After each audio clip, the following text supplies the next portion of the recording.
Hi, everybody. Can you guys hear me loud and clear? Beautiful, wonderful. Okay, so we're going to go ahead and get started. And to start, we're going to do and do zikr samatat. So kulatna hafnabil, please. Tadunkuk, tadalo, samatna nizikr.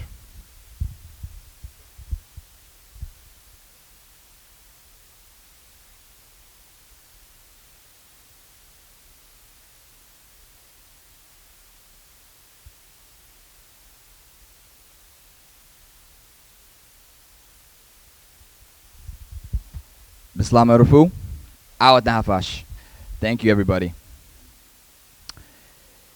So, my name is Rafael Barhana Melke, and I will be your MC for today's program. It is absolutely great and wonderful to be here with everybody this afternoon and to be with our special guest, Baba ALEMSEGED Tesfaye.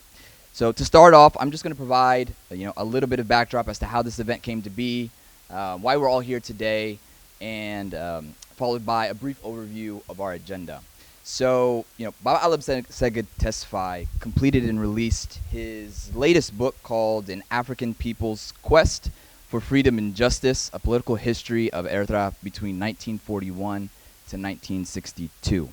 And so, just a couple months ago, I saw a flyer from, by the ECC that he was going to come and provide a book signing here for the community. And honestly, it's pretty commonplace for the ECC to host book signings, and I didn't really think too much about it at the time. I had heard, a couple things here and there, learned a little bit, but not too much. And so I quickly found out that this wasn't the average book signing. I walked into the room, and this room was absolutely filled with people waiting to hear words from Baba ALEMSEGED Tesfaye. And that really kind of took me aback. I mean, there were plenty of people that I had seen before in the community and a lot of other people that I had never seen before. So that really made me think and wonder, who is this man? And what are his contributions, and why was it so important to people? So I walked in that day really not knowing too much about him, and at the end of it, got a signed copy of his book and became the latest fan and newest fan in his fan club. And so I'm sure that by the end of this program, you guys will probably have similar feelings and similar thoughts. Now, anyone who was there that day would attest that while there was a room full of people there wasn't really a lot of youth who were in attendance that day. And so that really sparked Sesen here, who you will hear from later on, to ask Baba ALEMSEGED if he could please come back to DC and if he could do this program essentially over again, but this time instead of it in Tigrinya, doing it in English. That way, that could really be people could really understand the significance of his work and the topics that he covers. And so, with that, I want to go ahead and just brief a little bit of an agenda for you guys. So. After myself, Ariam Alula will go ahead and provide a brief biography of Baba ALEMSEGED Tesfaye to better help us understand his life and his contributions. Followed by that, Baba ALEMSEGED Tesfaye himself will offer some reflections from his life, work, and his recent publication. And then following that, there will be a moderated conversation, which will be a dialogue between Baba ALEMSEGED Tesfaye with Rahel Kifle and Sesen Siom, exploring the history that is covered in the book and the importance of it, and some themes that are tied to that. Followed by that, we'll do a Q&A with the audience, where we'll open up the floor for questions and reflections from everyone here who's in attendance today, as well as some questions or reflections that we were able to gather prior to this program.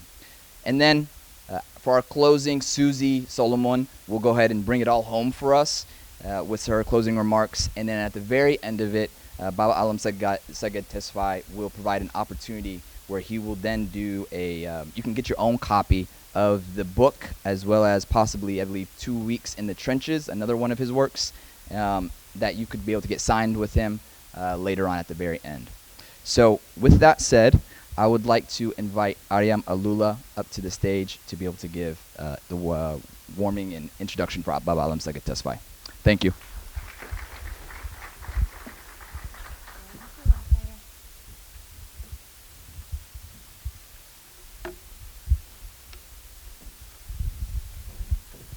مرحبا كما يوعدكم. Thank you all for being here. For some of you, this special guest needs no introduction, but for others, especially younger Eritrean Americans here in the audience, we'd like to take a moment to say a few things about our invited speaker, ALEMSEGED Tesfaye. ALEMSEGED Tesfaye is many things to many people. He is a family man, he is an author, a playwright, a lawyer, a war veteran, and some would argue a memory keeper of our homeland's history. In fact, he's even been called a mobile museum for the way he shares and preserves Eritrea's past with care, conviction, and historical depth. In 1974, during Imperial Ethiopia's occupation of Eritrea, ALEMSEGED made a life-changing decision and joined the Eritrean People's Liberation Front as a freedom fighter in the War for Independence. By then, he had earned degrees in both law and comparative law and was on track to pursue a PhD. This decision would not only change his career path, it also gave him a first-hand perspective on the struggles he would later document in his writings. Tagadalai ALEMSEGED believed then and now that Eritrea's history deserved to be written by Eritreans, and as someone who personally lived this history, that's exactly what he did. Today, ALEMSEGED is on a global promo tour for his latest book, An African People's Quest for Freedom and Justice, which is a deeply researched account of Eritrea's political journey from the 1940s to the 1960s. The book covers the British occupation of Eritrea following World War II, the UN-supported federation with Ethiopia beginning in 1952, and colonial Ethiopia's systemic dismantling of that federation, leading to Eritrea's annexation in 1962.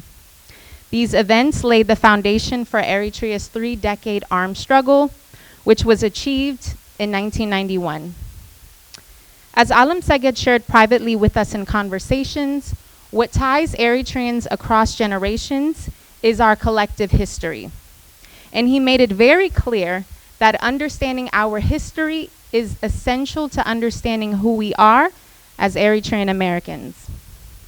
This book joins a long list of his other groundbreaking works, including 2 Weeks in the Trenches, The Other War, and the beloved Eine Falale trilogy. What distinguishes ALEMSEGED Tesfaye from other scholars who have written about our homeland is his integrity. He's refused to let others rewrite Eritrea's story to fit their politics. He writes with clarity, honesty, and a deep sense of care and duty for future generations, including ours. His legacy reminds us that as Eritrean Americans, we have a right to tell our story, and that telling Eritrea's story with historical facts is its own form of resistance. For some of us, learning that story begins here today. Please join me in giving a gracious and warm welcome to our distinguished guest, ALEMSEGED Tesfaye.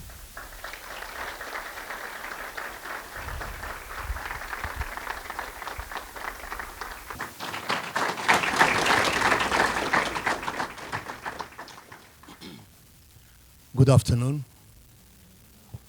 Well, what can I say? After that rousing, very uplifting introduction, what can I say? Thank you very much. It's a pleasure to be so introduced by young people. It's a pleasure, of course, for a writer to be read by the younger generation, for whom this book it was written and dedicated. I hope they read it further critically, go deep inside there, find its strengths and faults, and either embellish the strengths or criticize and correct the faults and carry on. Within this book are hundreds of events, thoughts, processes, from which books can be written. Not just one, but several books can be written out of various aspects of this book. And I hope the younger generation will take over the mantle and do what I have tried to do. I am under the control of my hosts, and therefore what I'm going to say now is why I wrote this book, how I came to write. I came to be a historian, or I came to write history. I never call myself a historian, really. Other people call me so. I was trained to be a lawyer, but why did I shift to history? That I will explain briefly, and then we'll go back to to my hosts. In 1970, I went to the University of Illinois in Champaign-Urbana to study law for my master's in comparative law. And that was the time when we were establishing the Eritrean Students Association on a US-wide basis. The activity was mainly in New York, Washington, and Boston, but I was there in Illinois.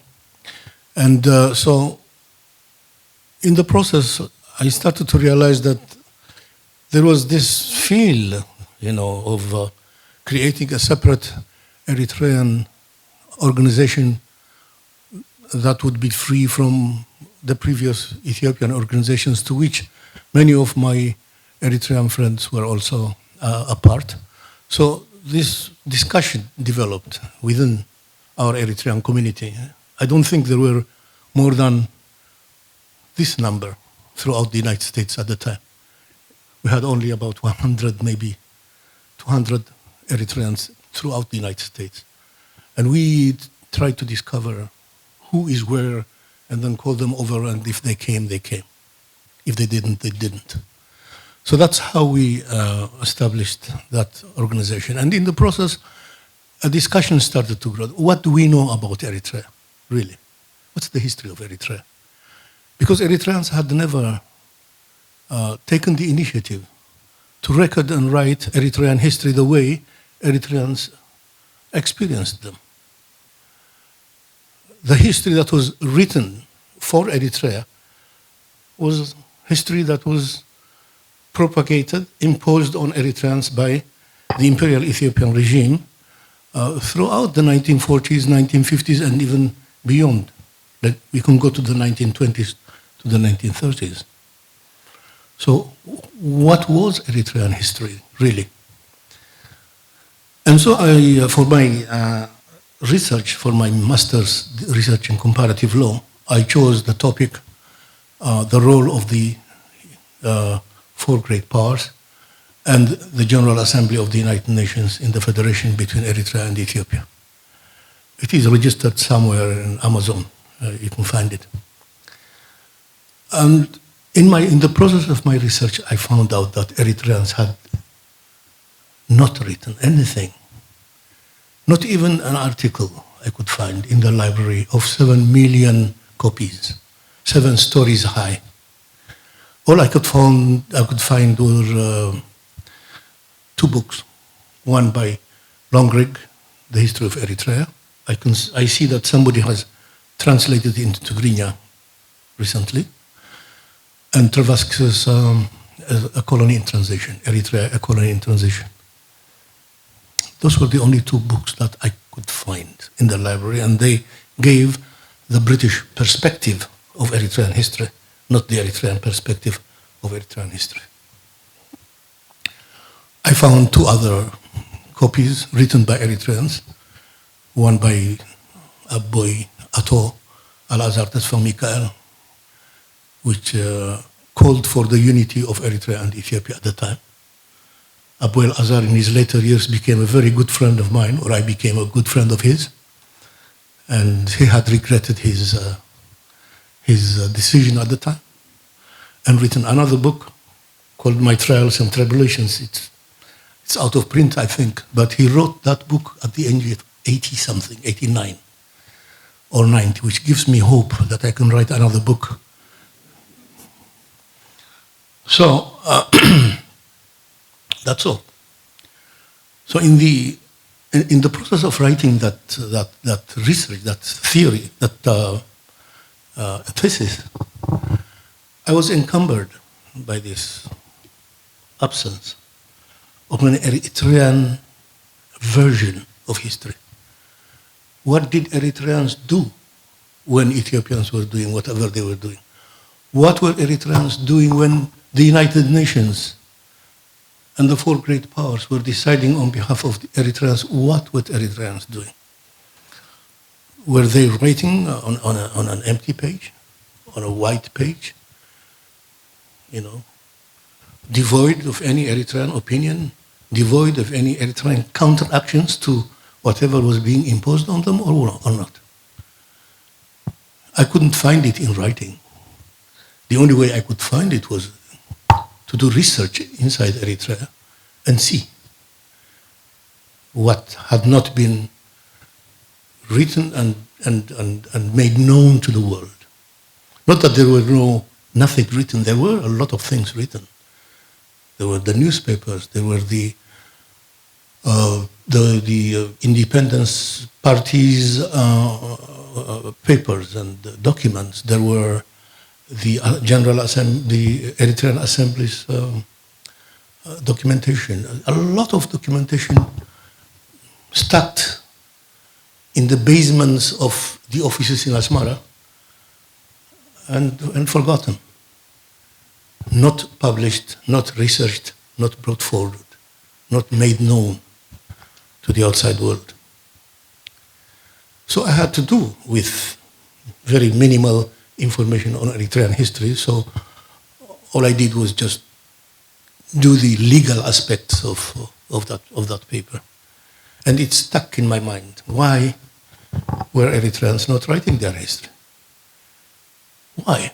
What is this culture of silence as far as telling your history is concerned? It stayed with me for a long time. I became a fighter in 1974. And in 1987, this idea of telling the Eritrean story from the limited documentation and sources that we had in the field came up. And there were 4 colleagues there in the Department of Political Consciousness, we called it, the National Guidance Department.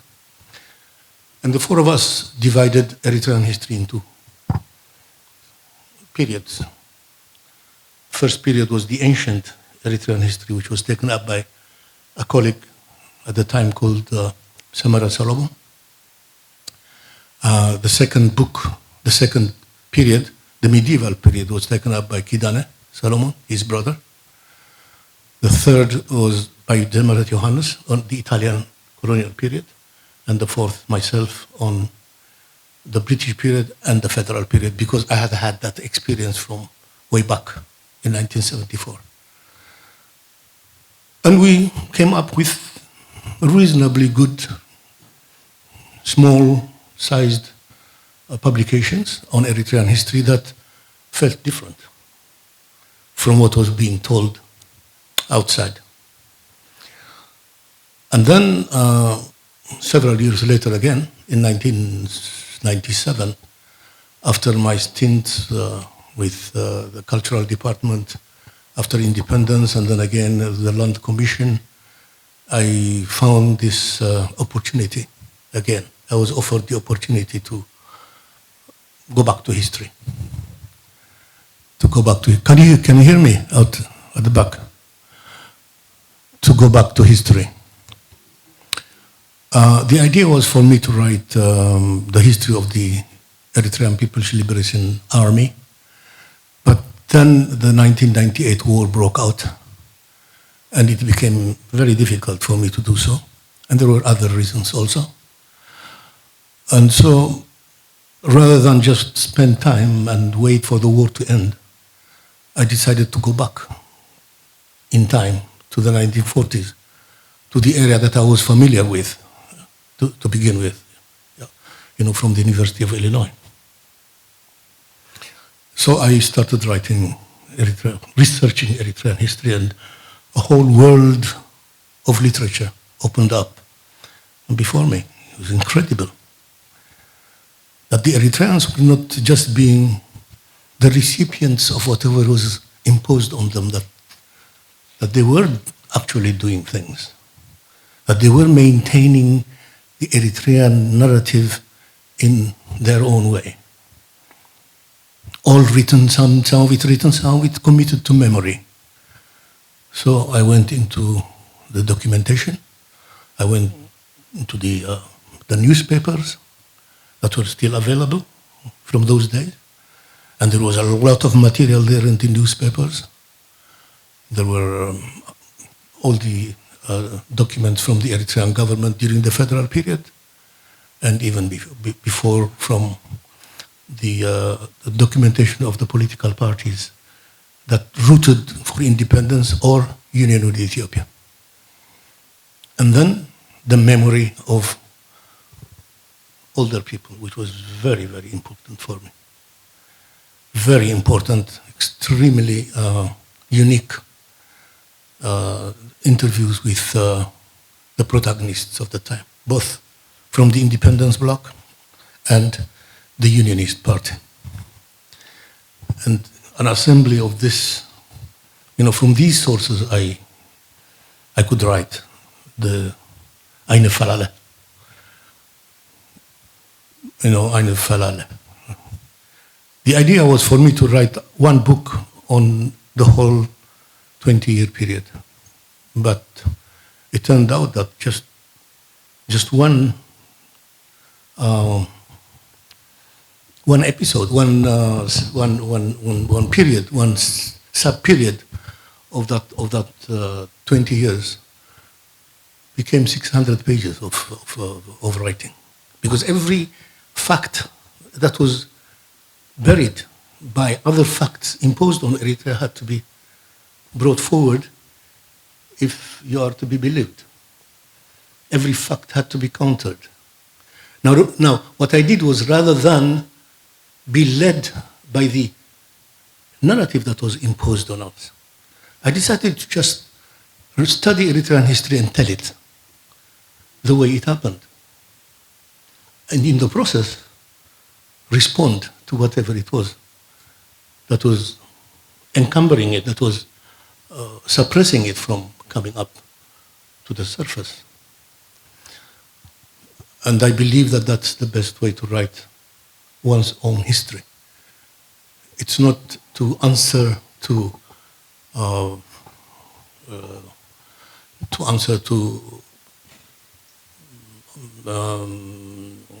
misrepresentations, to be led by it, but for your own history, your own narrative to lead the argument. Because writing one's own history is a right. I believe it's also a human right. A people that feels, a people that deserves to be a nation, to be a state, has the right to tell its own history. So that's the philosophy behind it. And this book now tells that story, tries to tell that story. It may not be complete. I don't claim that this is a definitive history of that period. Nobody can ever touch it. No, that's not my feel or my line of thinking. There should be gaps. There will be gaps. And I hope that those gaps will be filled in by the generation that follows. Actually, it's going to be the third generation, because the second generation is right here in front of me, and the third generation is maybe it's the fourth also. Some of you are fourth. Yeah? So I hope that this is going to happen. That this is the general introductory things that I wanted to say. Thank you very much.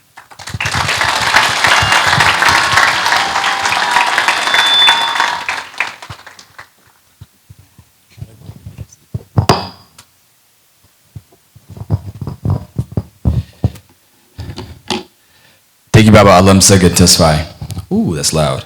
I'm gonna scoot this back a little bit.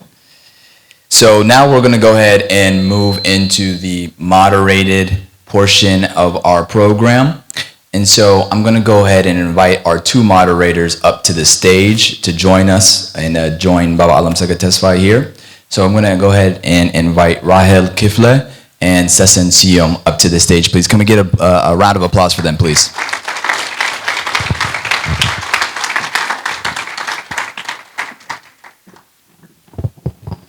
So as they get comfortable, what I would like to do is go ahead and just get a little bit familiar, or help you guys get a little bit familiar with our two moderators here today.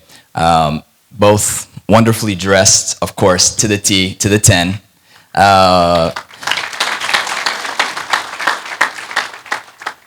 And so I would like to go ahead and just ask both of you, and I'll go ahead and start with Rahel first, okay? To please go ahead and just introduce yourself, but then as well, please explain and help us understand what has moved you to be here today.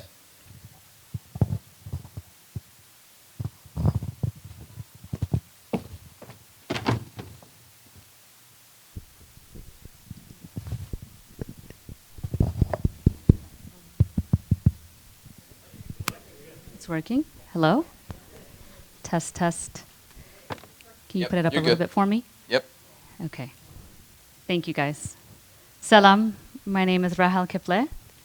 I'm honored and humbled to have the privilege today to co-facilitate a conversation with Baba ALEMSEGED INTERVIEW and to represent my community in this way, particularly those of us who have been raised in the diaspora and often struggle, or not struggle, often grapple with questions of identity and history. Maybe struggle is actually an appropriate term. Some of us do. And what brought me here today is a sense of curiosity, a deep sense of curiosity and passion about Eritrean history. I am passionate. If you know me, you know I'm passionate about Eritrean history. I don't believe I'm unique in that way. I think, like most of you here today, believe that an understanding of my origin story is essential to my identity. Understanding how our people came to be, what we struggled against, when we developed a distinctive identity, enables me to fully and wholeheartedly embrace my identity, which is so important growing up in the diaspora, because our identity, as you know, is often at risk of being absorbed by a dominant American culture and a melting pot society. So this is what drove me to be here today. And with respect to your book, Baba ALEMSEGED INTERVIEW, I came across it differently than Raphael. I learned about it on social media. Someone posted it, thankfully. And I realized from the title that the book might be in English. That was a pleasant surprise to me because, as you all can probably relate, most of the resources we have on our history are written in Tigrinya, and understandably so. But this granted us, and certainly myself, a level of access that was unprecedented for me, not just because the book was written in English, but because it was written by an Eritrean author. So thank you for that gift to the diaspora.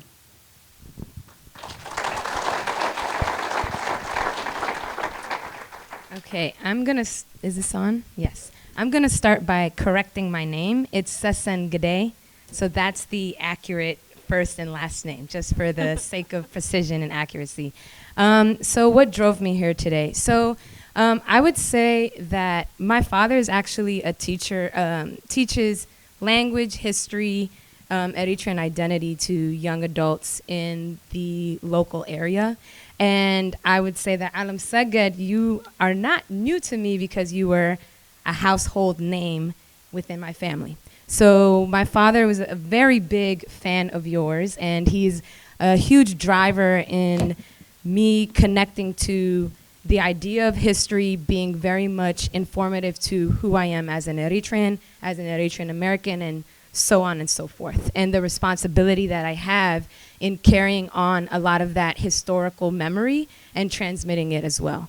So I was very excited when I learned that you were coming, because I never thought that I would meet you. So as soon as I heard, I said, I had to tell my dad, we are going, we have to go. And he was very gung-ho about it. So when the book signing event occurred about a month and a half ago, what I noticed is most of my peers were not in the audience. So I thought that was a hugely missed opportunity, and that most of us, whether we knew him or didn't, needed to be present in his presence and engage and extract from him what we can. So I asked him the question in front of everyone so that it could not be dismissed. And he committed to coming here on July 20th right away and enthusiastically, because he shared that same notion that many of you, my peers and younger, need to be here, because as he was just mentioning in his opening remarks, that he's maybe the first of the fourth generation present in the room. And so generations 3 and 4 and maybe even 5 need to have this exposure and really grasp the strength and significance in having an English book about us written by someone who comes from us. So that's what drove me to be here today.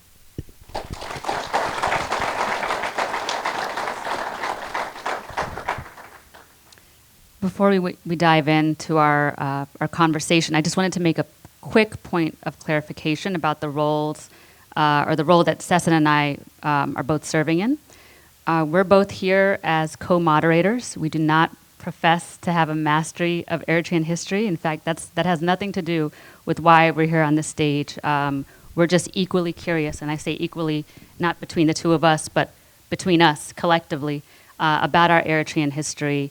And we are wanting to represent the questions that are most commonly asked or most important to really understanding our history. And so I invite you all to do the same at the end of this program. Okay, so let's jump right in. So you definitely already touched upon this in your opening remarks, but just to make sure we start framing the conversation today, you've written a number of historical books on Eritrea, Ain Falale, Federation, Eritrea Miss Ethiopia. What was your goal in this specific publication? What was your goal in writing? What motivated you to write this book? And more importantly, what is the impact that you're intending to have with your Eritrean audience?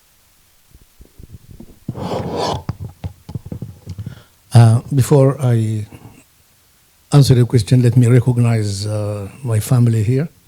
My elder brother, his wife, and his family are here.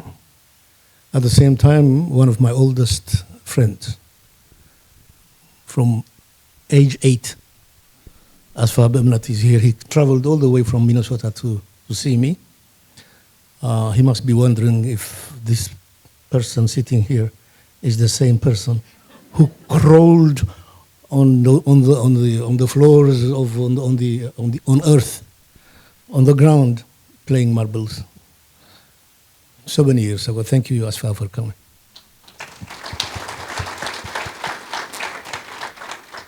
Well, I think I did touch on this briefly. When I wrote the third book of the series on the Eritrean history of the 1940s to 1960s,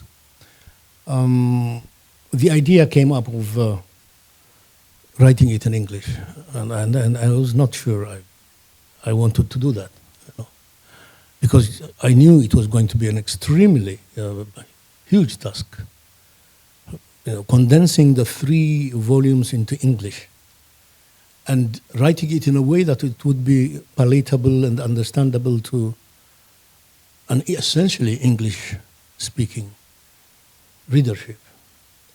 I don't think I was up to that task. By chance, coincidentally, I also got a little.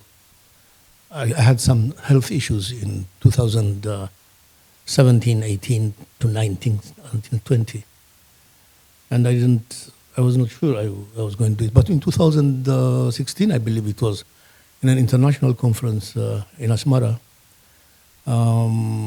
when I was being introduced to deliver a lecture, Zemarat Johannes raised this issue of me writing it in English.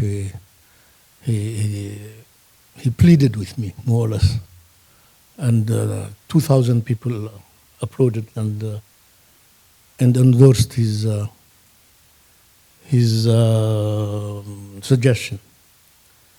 And I was stuck, you know. Don't do that now, okay? I was stuck to that promise. So in 2018, at the end of 2018, I got seriously ill, and I had to go to China for medication, where my friend and old classmate and comrade from the revolution invited me over to China. And I went to China, I got my medication, but when I was in the hospital, I started to think about writing this book. So I started writing it in the hospital. And my doctor would come to me and say, "You're supposed to rest. Where are you writing?" I don't know. I'm writing to survive. You know, if I don't write, I sit there and think about my illness, I would probably, you know. So I don't want that. And so I started writing it, and 75%. I was asking people to send documents for me. One of them is right here, Solomon Saheh, by the way. Solomon Saheh is my colleague. I think you know him. He's been here several times. He's a historian in his own right. Solomon. So by doing, I wrote 75% of the book in China. I was there 10 months. The rest I finished when I went back to Asmara. So what motivated me was because there was this feeling by a lot of people, both in Eritrea and in the diaspora, that unless these 3 books were condensed into an English volume, then the Eritrean story, the voices of Eritreans that had been muffled for such a long time, would not find their proper position. That Eritrean history, as Eritreans experienced it, through their voices, through their writings, through their desires, expectations, disappointments, advances, retreats, defeats, victories, unless that's written, unless that's documented at an international levels, and unless this book finds itself also in the academic circles, in the universities, in the libraries of the world, then we would lose it. I mean, it would be confined to Eritrea. It's been translated into Arabic. All 3 books have been translated into Arabic. They have been translated into Tigray also, but Arabic and Tigray would be confined also in certain areas only. So I got motivated. I accepted the challenge, and in spite of all the problems, personal problems that I was facing, I managed to write it. I hope I've written it well enough for it to survive, for it to pass the test of time. Thank you. So we know that Eritrean history is very rich. There are a number of different time periods that you could have chosen to write about, but obviously you can't write about all of them. You have to specialize in some. So you chose 1941 to 1962. It was a conscious decision to choose this particular time frame. So what drew you to focus on 1941 to 1962? Why is it imperative we know about it? Yeah, well, the reason I chose that one was because I said that in the 1970s, the early 70s, when we were, delving into Eritrean history and Eritrean organizations, congruent with what was happening in the field. Well, you must remember by 1970, the ALF had grown by leaps and bounds, and there was also this move by a small group of dissidents within the ELF moving out and in the process of creating the Eritrean People's Liberation Front. So there was this huge process going on inside Eritrea, and we could link and sympathize and connect with it. So it was a time when we really needed some kind of history, and that's why as I said earlier, that's why I went into into writing my thesis there, because the 1940s is when Eritrea's case came to international attention. Eritrea was extremely famous in the 1940s. Karen was very, very famous in 1941 when the British were attacking and dislodging the Italians who were stationed there, who were holding Karen as a citadel. And so Eritrea came into international attention, and the Eritreans started to deal with the UN, the UK, the big powers, emerging from an Italian colonization that was extremely limiting in its handling of its colonial subjects. The Italians never taught the Eritreans to go beyond the 4th grade, for example. The Italians never allowed the Eritreans to express themselves in newspapers and so on and so forth. Or it was very controlled, if it was so. The Italians never allowed Eritreans to manage state affairs, even under colonialism. They were given menial jobs. Now, with that background, the Eritreans were facing international issues. And it was amazing how emerging from that highly suppressive situation, very capable politicians, very capable writers like Walda Mariam, Tadlab Bayru, Ibrahim Sultan, Abdul Qadir Kabir, Amar Qadi, intellectuals whose writings, as testified in this book, stand up to any other people, educated people, cultured people who claim that distinction. So and the issues that decided Eritrea's future, the issue of whether Eritreans had a right to a nationhood, whether Eritreans had a right to claim and establish their identity, their separate political identity as a nation, whether their capability to create a state that they themselves can run, whether they were, as they were told, Ethiopians, or as they themselves felt, Eritrean, came into balance, into question. This was a very important time for the establishment of the Eritrean identity. And so it does not in any way negate or in any way ignore the importance of the previous history of Eritrea, the Italian period and the previous pre-colonial period. They are all very important because they tie in some ways to the modern thinking of Eritreans, the psychological makeup of Eritreans. But as I said earlier, I just became a historian by accident. I was just writing a thesis, to get my master's, and I chose this, and then it led me into realizing that this was an extremely important period in Eritrean history. Because it was a do or die kind of thing as far as the survival of Eritrea as a nation was concerned.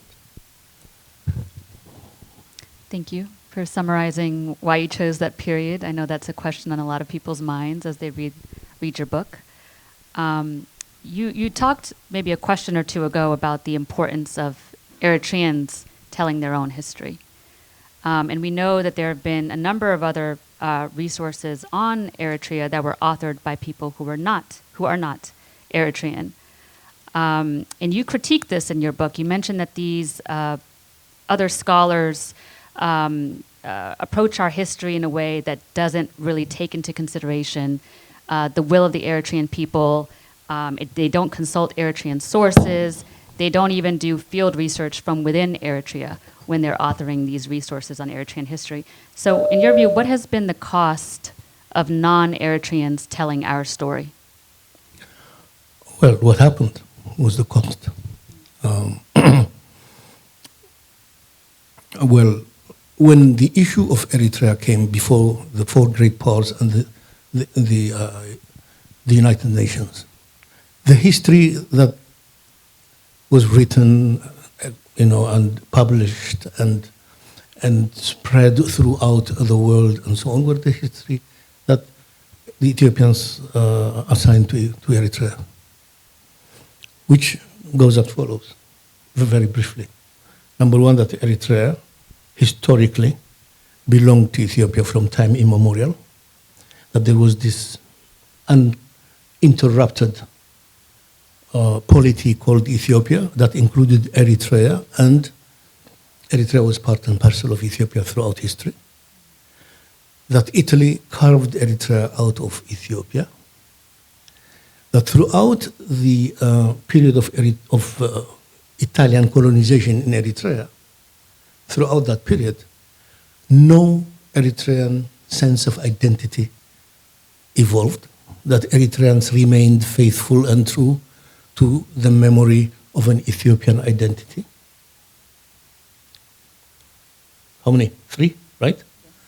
4, that when the British came and the issue of Eritrea's future arose, Eritreans themselves rose with the slogan of Eritrea or death to become Ethiopians, that during the British period there was no other nationalism except for Ethiopian nationalism, which was something that was also adopted and propagated by the British themselves. The British never referred to Eritreans as Eritreans, by the way. In most of the documentation that you find, the British never referred to Eritreans as Eritreans. The Italians, during their colonial period, used to call Eritreans indigeni and so on. But from 1934 onwards, they recognized the existence of an Eritrean identity by law, and Eritreans became Eritreans. When the British came, they would refer to Eritreans as natives or indigenous people or as natives. And whenever they wanted to differentiate between these natives, they would call the Christians Copts and the Muslims Muslim. And with that dichotomy in their minds, they came up, maybe we'll discuss it later, but they came up with the idea of partitioning Eritrea to a Muslim and a Christian half. We'll deal with that later. So, the Ethiopian view of Eritrea, that Eritreans themselves raised this issue of Ethiopianness, following their Eritrean nationalist identity, they demanded to join Ethiopia themselves. That the idea to federate Eritrea with Ethiopia was not an Ethiopian demand, neither was it an Eritrean demand, that it was imposed on Ethiopia and Eritrea by the United Nations, that ultimately the federal system was dismantled by the Eritreans themselves by a decision to do so in the Eritrean Assembly. Later on, to appease Eritrean uprisings and so on, they started to say, okay, that federation was, the abrogation and the dissolution of that federation was wrong. It was a mistake that the Haile Selassie regime had committed. That if that federation had not been dealt with, done away with by Haile Selassie and his regime, Eritrea would still be content to remain Ethiopian, and that the liberation struggle, the armed struggle for liberation, arose because of the dissolution of the federation, not in opposition to the federation, which that is the Ethiopian narrative in a nutshell. Okay? All right? Sesson said that was a lot. What? Sesson, go ahead, man. Yeah, by a lot, what I was meaning by that is there's an extensive number of falsehoods that get perpetuated about Eritrea as a result of Eritreans not necessarily being able to tell their story or amplify their particular story. That's the huge cost. Yeah. Is all of these falsehoods end up being the things that exist and then dominate the narrative as if it's truth when it's in fact historical fallacies. That's what you're... Well, what I'm saying is that the cost has been that because Eritreans didn't write their history the way they should have written it and made it known to, internationally and convinced the powers that were. This narrative that I detailed became the narrative for Eritrea as far as international scholarship, international politics, the United Nations is concerned. Go anywhere, look at any article written on it, very recently, a few days ago, I found a new book written by somebody who said, why secessionist movements failed in other places except Eritrea. Still calls it a secessionist movement. We call it a liberation struggle. They still call it a separatist, a secessionist movement because they assume that Eritreans were Ethiopians to begin with. And the struggle to liberate Eritrea, to free Eritrea, was not actually because Eritreans had a legitimate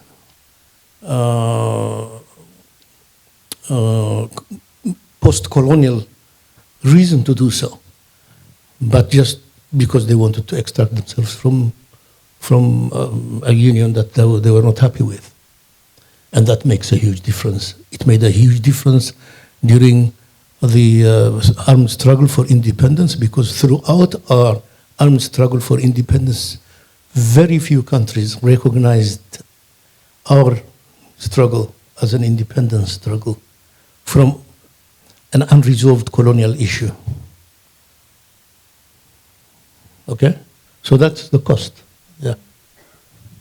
Thank you. And speaking of historical fallacies, one thing that I wanted to touch on to correct for the record, briefly, because I know it's outside of the scope of your book, is Italian pre-colonial history of Eritrea. I don't know about you guys, but if I Google Eritrean history, what often comes up is that the beginning of Eritrean history is Italian colonization. And it's almost as if Italy, when the Italians did come, that they occupied a void, that there wasn't a pre-existing people. It was just a vacant land almost. There wasn't a shared culture, a shared identity that pre-existed external contacts, preceded external contact, rather. And you dispute this in your book. You describe a pre-colonial Eritrea that was a society of autonomous communities that had a system of governance through customary law, some of which had been maintained for centuries. So much more... And codified, some of them. And codified, yes. Some of it was codified. And so I just to kind of paint a different picture than what we're often taught about the beginnings of Eritrean history, could you share a little bit about what early Eritrean society looked like before Italian colonization? Yeah, that's Solomon's IAS turf.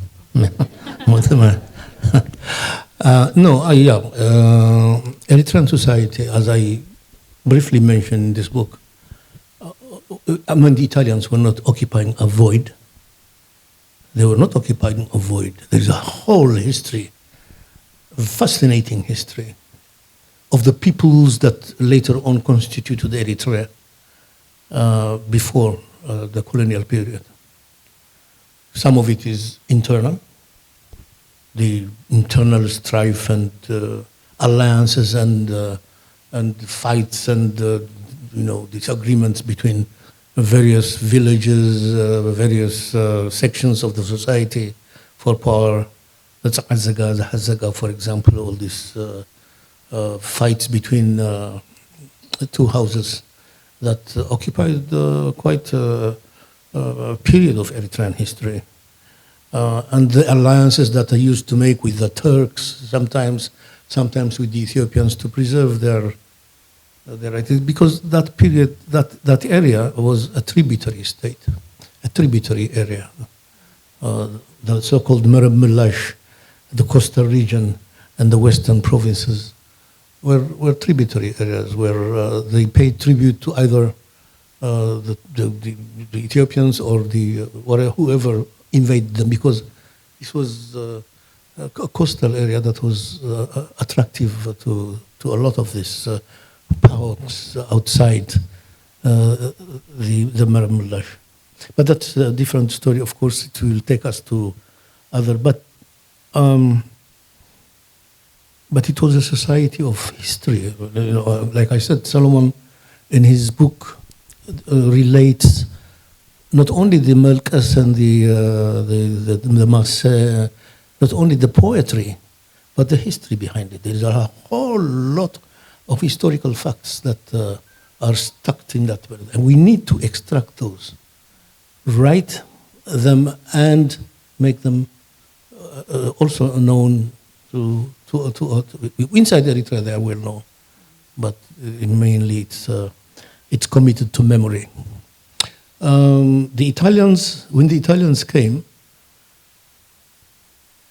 as a food for thought, I've always said, as a food for thought, I will leave this area with this question: why when the Italians came to Massawa in 1885, the people and the leaders who sought Italian protection were confined to the people who formed Eritrea later on?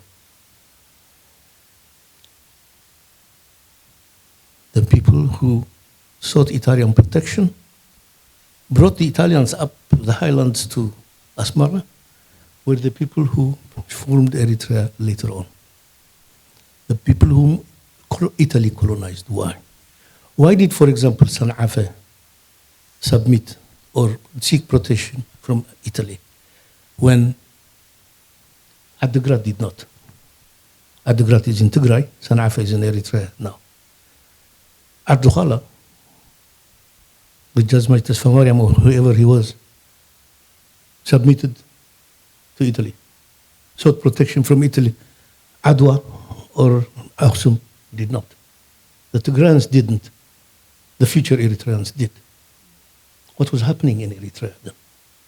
Why were they escaping, running away from what became Ethiopia and seeking the support of a foreigner, of a foreign invader whom they didn't know?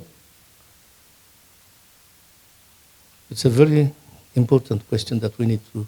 Why did Gondar not?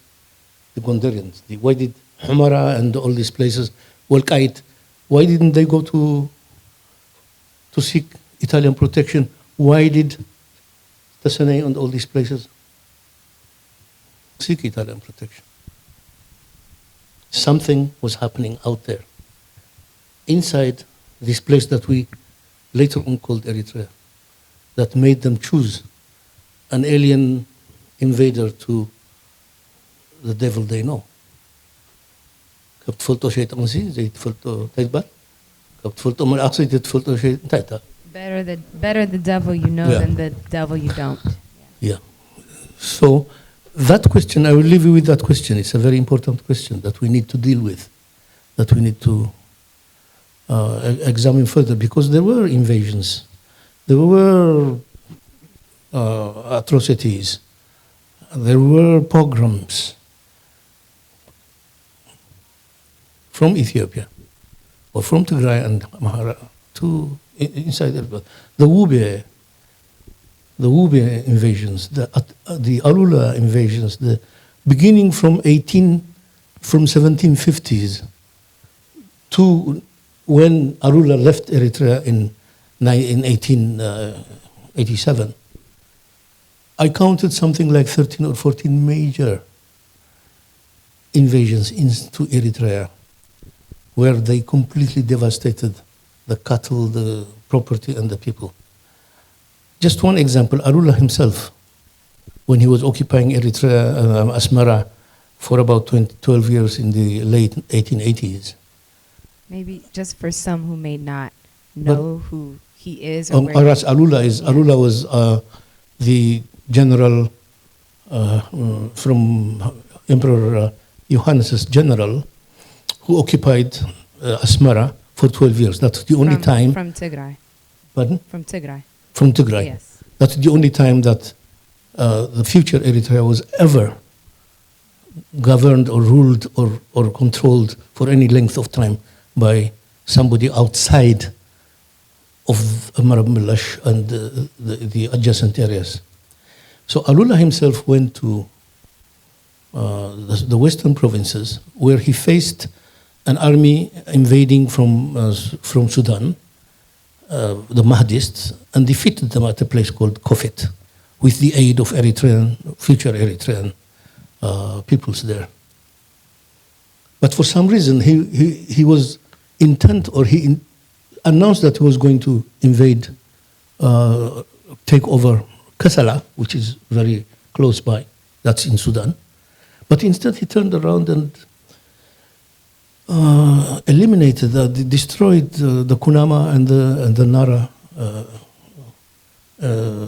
areas, according to Haggai Eric, who writes the Ethiopian version of history. According to Haggai Eric himself, some 90% of the property and the cattle of the Nara and the Kunama were destroyed, and between 60 and 90% of the people were either killed, eliminated, or enslaved. So that kind of thing was happening there, and therefore the idea, the move for Eritreans to seek protection from Italy has a historical background. But that's not our subject really, because you raised it, I'm talking about it. Because if you go back there, it's whole complicated. It requires its own time and its own session. Yeah. Thanks for taking the time to share a little bit about pre-colonial Eritrea. And if I have it, correct me if I'm wrong. You mentioned, why did certain sections submit to Italian rule while others didn't, certain sections of that region, to suggest that there may have been already some sort of cohesive identity forming within the historical people that would later become known as Eritreans. What I was saying is, I just wanted to summarize for our audience, because there's a lot of information. You're a walking encyclopedia. It's a wealth of information that we're all digesting in real time, and thank you for sharing so openly. But I just wanted to drive home the point that when you were asking those rhetorical questions, why did such and such region, for example, Sanafe, submit to Italian rule, or as you framed it, seek protection from the Italians, while others that were south of the border that we're aware of today did not? You're suggesting that there was already distinctions between the people groups that lived within Eritrea versus those that lived in Ethiopia. This is not to say Eritrean nationalism started at the time. No, Yeah. I'm not saying that. But there is something was happening there. That's right. Before the Italians came. That's right. To provoke or to force a whole population, to seek the protection of a foreign government, of a foreign invader. Yeah. The Italians were invaders, but why would all these people go to Sahel, Kantibai Hamid, go to Akalugzai, Bahata Hogos, go to Hamasian, all these Awara and Hadgambasa, and all these people who later rose against the Italians? Why would they go and seek protection from the Italians when nobody from across the border did so? So there must be something that happened there that would a common hurt, Yes. a common something that was descending on the people of the highlands that made them go there. Now the creation of a nation comes when the Italians take over. Eritrea became a colonial state when the Italians came in and they assembled all these people and called it Eritrea. And the process of the creation and growth of Eritrean nationalism starts from there.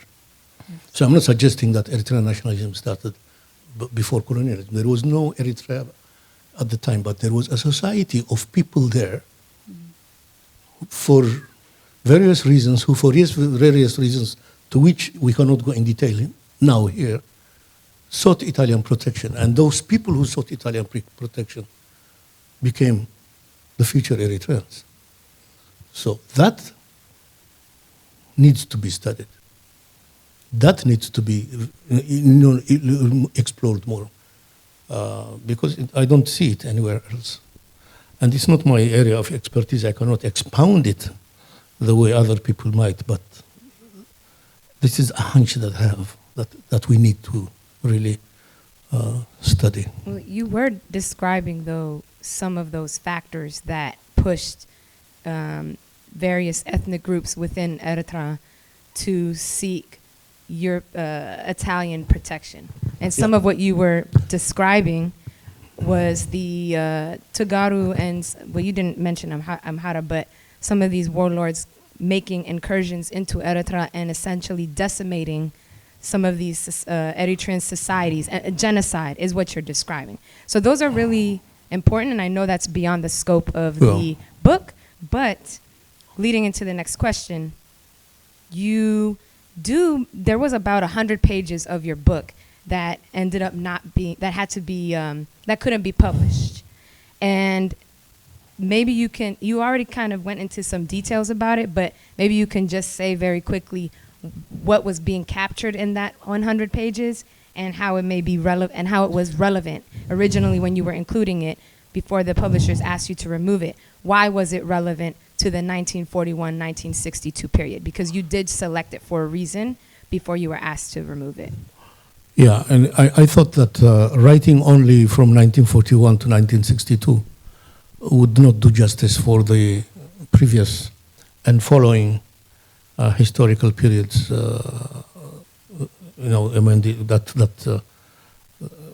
That happened before and after the period that I'm talking about here. So I wrote an introduction on exactly what we're talking about now.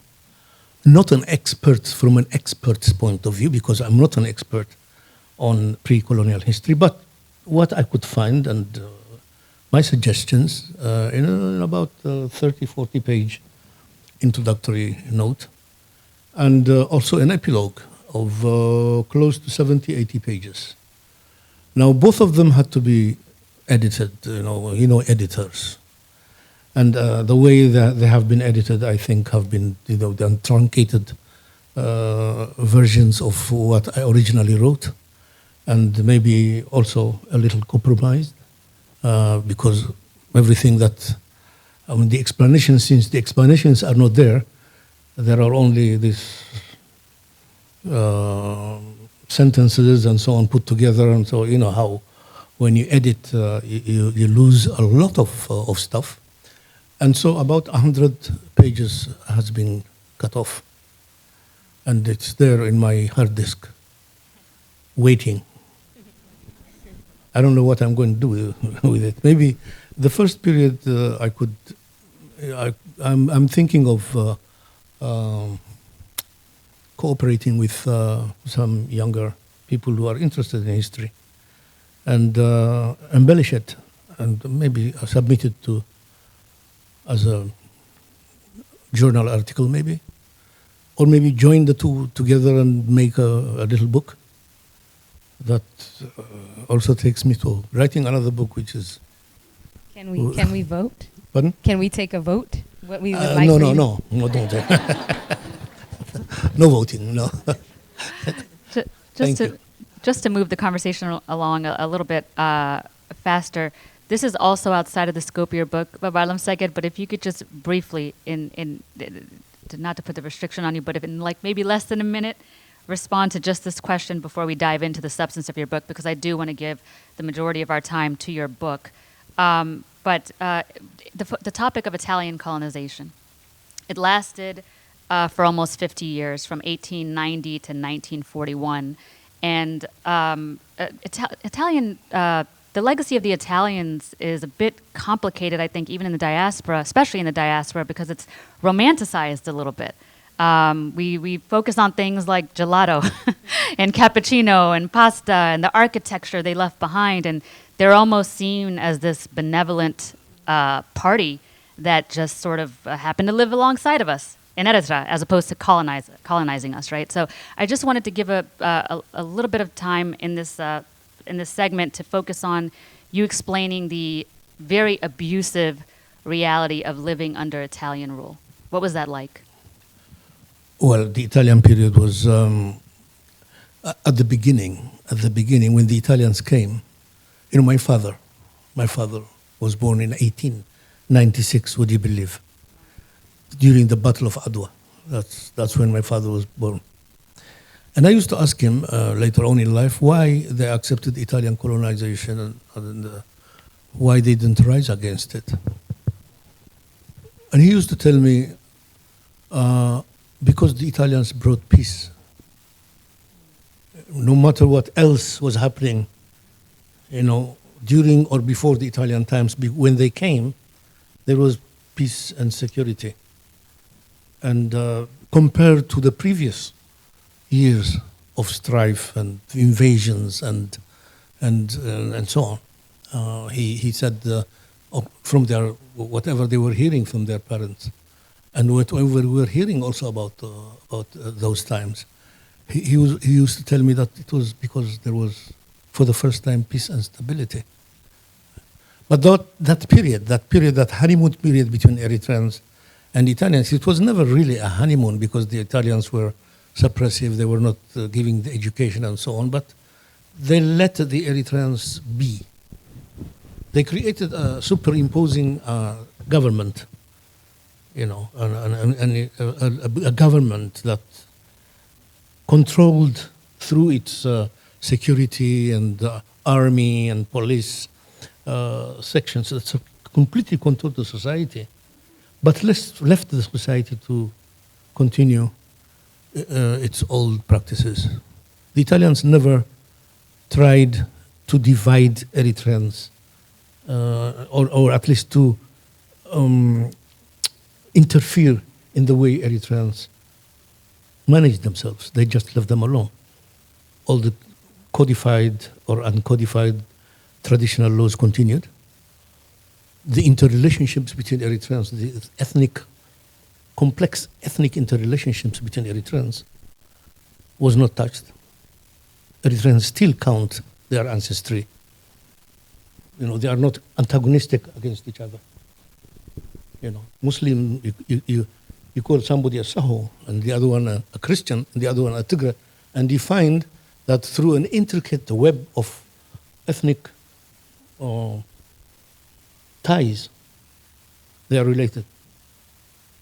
They still maintain that memory. So in a way, the Italians maintained this. But in their later years, when the fascists took over, when Mussolini took over, an apartheid system was introduced into Eritrea,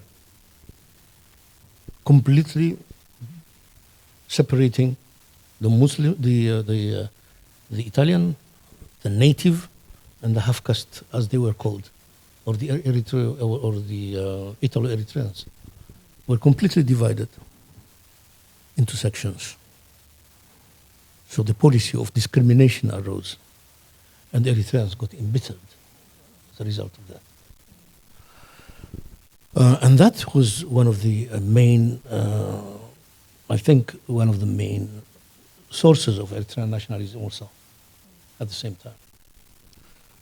Do you mind if I ask a question related? So you said that they instituted an apartheid system, and it past the very short honeymoon period, there were alterations that did occur as a result of that system being instituted.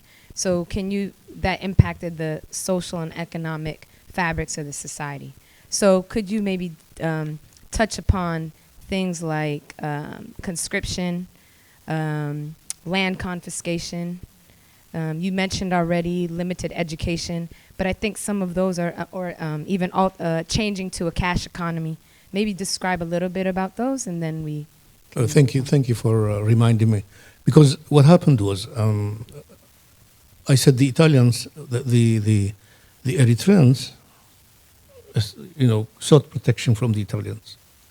That was the escape from a more undesirable union from experience that they used to have with, or union, at least contact, not union, with south of the border. But immediately upon the Italian occupation of Eritrea, they saw that Italians were intent on turning Eritrea into a settlement and confiscating land from the people, and therefore rebellions erupted right from the beginning. Bahta Hagos rebelled in 1896. Before that, there were many Saho people like Ahmed Nouri and Abu Bakr Ahmed and all these people who rebelled against the Italians. And after Bahta Hagos' leader, Bahta Hagos was this man who accepted the Italians, became an Italian governor of Akalugzai, the highest such position that they gave to Eritreans. But later on, when he found out what they were all about, he rebelled against them, attacked a garrison in a place called Halai, occupied it, but a major force, an Italian force, came and defeated him. He died there, and he became one of the symbols of Eritrean resistance against the Italians. But after that, several others arose against the Italians and tried to fight the Italians from Tigray, and called upon the Tigrayans and the Ethiopians to get together and fight this foreign enemy who was in Ethiopia, who was confiscating their land and oppressing them. And every one of those people who rebelled against the Italians was either captured by the Tigrayans on behalf of Menelik, because Menelik and one of the leaders of one of the governors of Eritrea, Martini, a very important man, Martini and Menelik signed an agreement whereby they agreed that any movement against the Italians from Tigray should be crushed. And it was crushed. Every single person who arose against the Italians were either captured by the Tigrayans themselves and given over to the Italians, who took them to a place called Nakhra, where they died. Or some of them were taken to Ethiopia and turned into subjects of Menelik. I mean, the details are there. So from those days onwards, Eritrean resistance to Italy failed. Okay?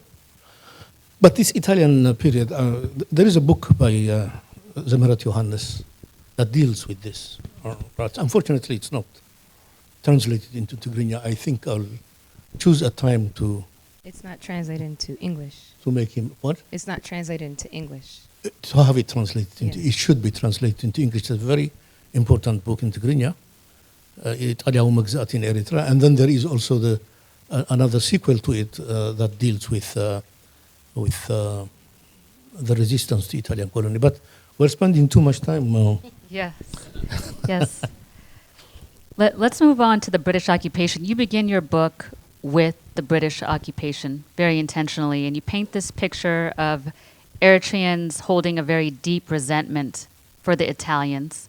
And the British had just, at the beginning of your book, had just defeated the Italians. The context was World War II. They just defeated the Italians in the historic Battle of Keren. This moment heralded in a lot of hope and optimism on the part of the Eritreans, who thought we may have a shot at sovereignty, finally. And in fact, the British promised a right of sovereignty, which motivated a lot of Eritreans to actively sabotage the Italians' war efforts against the British. They defected against the Italians and helped the British win that war. So it turns out that the promises that you talk about this in your book, that the promises the British made for change and sovereignty ultimately go unfulfilled. The British act to maintain the same discriminatory infrastructure, same level of oppression that the Italians brought to the region. So very briefly, and if you give us permission, we can interject at times. If you could just share, what were the unfulfilled promises of political and social change made by the British, and how did this contribute to a disgruntled Eritrean populace? Well, when the British came, they immediately, well, before they came, when Italy declared war on Britain, they disseminated these pamphlets in Eritrea. The planes started to fly over Asmara and the major population centers, promising Eritreans self-government and progress. So the Eritreans believed them, and they left the Italians in droves, the Italian army, in droves. And one of the reasons why the Italians were defeated was because Eritreans forsook them. They just betrayed. They left them, put their arms somewhere, and then went home. Thousands of them. So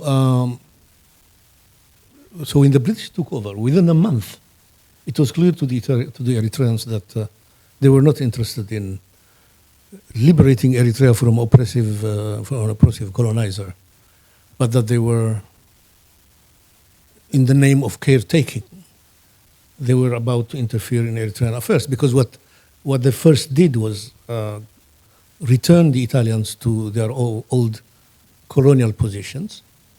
The carabinieri, as the police, still continued as police, and so on. And the Italians were very angry with Eritreans, whom they considered as their subjects and their property. And these people going over to the British and was for the Italians something they could not stomach or swallow. And therefore they started to mistreat Eritreans, and some Eritreans started to get killed for small reasons. In one of these incidents, when two Eritreans were killed, two Eritrean policemen who had come or demonstrated against the Italians on May 4th, the Italians took Eritrea on April 1st, 1941. 1 month later, on May 4th, there was this demonstration by the police, who had not been paid 2 months before the arrival of the British and another month after their taking over. So for 3 months they had not been paid. So they were demanding their 3 months' pay. And at the gates of the police station, which happens to be very close to my office now, that police station, that central police station in Eritrea, two carabinieri were standing on guard, and they were so angry with Eritreans already forsaking Italy, they shot them. They shot one of them. He died. And then the others ran away from the Italians, and the Italians followed suit. And then, of course, an upheaval. Can we So- stop? Can we stop you there? I think we actually have a dedicated question to that about how this violent event that you just described led to the formation of certain. Yes, that's what I'm going. Groups. Yeah. So when that happened, that evening in a bar, in a tea room, owned by a man called Abarra Hagos, very famous person, a group of elders, including Walda Mariam and Abrik Kabire and Umar Qadi and all these people who are here, got together a month later and said, okay, let's hold a demonstration tomorrow, partly to protest the deaths of these police people and partly also to welcome the British. So they organized, within the night, they organized people, and thousands of people went to the palace, Asmara Palace, where the interim governor called Kennedy Cook General, and a British general was stationed. And 12 people, he said, he didn't address the crowd, but he asked only about 12 people to come and address him. So they immediately chose these two people, including Walda Mariam and Abdul Qadir Kabire. And they went there, and Abdul Qadir Kabire, who spoke good Arabic, and the general also spoke Arabic, he told him, okay, you promised us self-government, give us that self-government. Don't put us under the rule of the Italians again.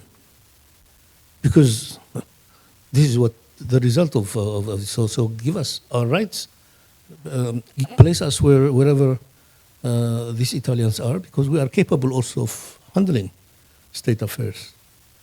And he told them, you are here because nobody has allowed you to hold a demonstration. From now onwards, because we didn't announce it as a law, we are not going to hold it against you. Now, disband, go, disband. I'm not going to answer your questions. And in a few days, we are going to issue orders on how demonstrations can be held to go. That was the first contact that Eritreans had with the British.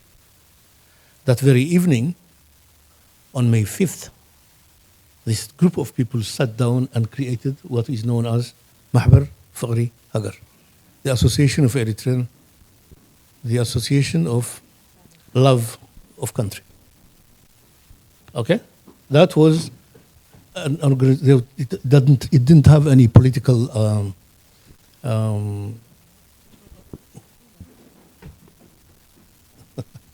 it didn't have any political agenda. It was a civic organization established to advocate for the establishment of the rights of Eritreans within. That was the first political act, no, not political, but social act that the Eritreans took in response to the initial handling also of the British. Now, a lot of people, the other side of the story will tell you that the Mahbar Faqri Hagar was established to ask for union with Ethiopia. No, that was not the case. That happened later on. Mahbar Faqri Hagar was an inclusive organization that did include potential unionists and potential fighters for independence. But it was a civic organization, and so it stayed until 1944, for 3 years. Thank you, Baba ALEMSEGED. Following British occupation, with World War II, in the aftermath of World War II, rather, the question of what to do with the post-colonial Eritrea was of global interest. Many powers weighed in, including the British themselves, and they proposed various solutions to what they call the quote-unquote problem of Eritrea. One of those solutions you mentioned that earlier was partition, essentially dividing Eritrea up like a jigsaw puzzle and distributing it to our neighbors, various neighbors. So could you explain to the audience here today what the partition policy was and what the British's reasoning for supporting such a policy was? Okay, are we okay? Is everybody listening? All right. The partition policy. When the British came into Eritrea, they had no idea what Eritrea was all about. The first governor of Eritrea, Stephen Rongrik, himself admitted and said, I have no knowledge of this country. He had no knowledge of Eritrea. He did have a lot of knowledge of Arab countries and so on. And he was a learned man, a researcher who could write a good book, a book on Eritrea, the history of Eritrea within a few years. But he had no idea about Eritrea at the beginning. So when they came in, they thought Eritrea was always a part of Ethiopia, or at least they propagated that. They believed that, or they convinced themselves that that was the case, without delving into Eritrean history and seeing whether there is a discrepancy between what they believed and what actually was there. And so they came in with the plan, the design for that region, whereby their main intention was to create a greater Somalia. A greater Somalia that would include French, British, and Italian Somaliland, slice off a place called Ogaden, the Ogaden region, a very large place called the Ogaden region from Ethiopia, slice off the Somali parts of Kenya, and create a greater Somalia. And that way, completely control the Bab el-Mandab. The Bab el-Mandab is the strait that connects the Red Sea with the Indian Ocean. And in compensation for the loss of Eritrea, for the loss of the Ogaden to Ethiopia, Eritrea should be divided into two. Divided into two, the highland so-called Christian areas. They were not only Christian, because within that highlands they live the Saho and the Jabarti Muslims and the Christians. So the highlands, the Kabasa, the Tigrinya speaking predominantly, and the coastal region would go to Ethiopia in compensation for Ogaden, and the western parts of Eritrea to join Sudan because they were Muslims. They didn't ask themselves whether these people had created a common identity under Italy. It didn't matter to them because they thought that this was a collection of people, Muslims and Christians and 9 nationalities speaking different languages that absolutely had nothing to do with each other without delving into whether those people were connected otherwise. Like, for example, I was talking about the ethnic interconnections that exist between Eritreans that was not touched by the Italians. So that was the policy that they stuck, that they stayed faithful to until the very end. And it created a mess. At the beginning, it was just an idea. Then in 1944, Stephen Rongrig wrote a very strange letter that authored by so-called, he was writing on a pseudonym. He called himself an Eritrean. And he wrote it in broken English, in fact, to seem as if an Eritrean had written it. And then he gave it to Walda Mariam for translation. A lot of people used to think, until more recent times, that Walda Mariam was actually the author of that article until he himself said no. He was only the translator when Longry gave him that piece of paper. See, when you write your own history, that's what happens. Because we're writing our own history, we know Wulda Wuldawarian was the translator and not the author of that article, as was in those days believed by a lot of people. So that article proposed the partition of Eritrea. And in fact, not only the partition of Eritrea, but also the creation of a region that included Eritrea and Tigray that would be controlled by the British, but would be under the sovereignty of the Ethiopians. Very strange, unmanageable, and kind of a suggestion, which was completely opposed by both sides of the political spectrum. Both the people who sought independence for Eritrea and the people who were asking for union with Ethiopia diametrically and forcefully opposed the partition of Eritrea. Both of them had different aims for Eritrea. Independence and union, completely diametrically opposed. But both of them didn't want Eritrea to be divided.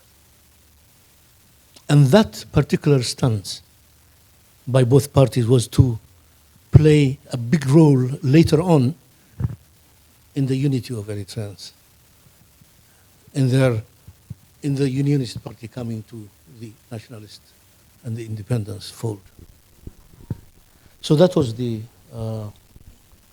idea for partition in Eritrea, and that was how the Eritreans.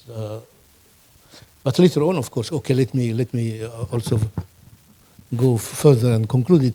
When the issue of Eritrea, because the four great powers couldn't, at the beginning, the four great powers tried to solve the question of the former Italian colonies, Eritrea, Sudan, Eritrea, Somalia, and Libya, because they couldn't agree on a common solution. They passed it on to the United Nations. The United Nations was a fledgling 1-year-old organization at the time. Took over this huge issue of the future of three nations. And the details of what happened in the United Nations is here. I'm not going to go into the details there. So what happened was in April 1949, or May, it's right there, the Italians and the British, who were at loggerheads about the future of these three colonies, especially also of Eritrea, came to an agreement. Bevin, Foreign Minister of Britain, and Sforza, Foreign Minister of Italy, agreed to partition all these three places, especially Eritrea, which is our interest. That partition program by Britain was accepted by Italy, and because it was accepted by Italy, a lot of other countries also followed suit, and they decided. And when it came to a decision in the United Nations, it was put into vote. The idea of dividing Libya and Somalia was not accepted, but the idea of dividing Eritrea was. Eritrea, as far as the United Nations was at the beginning,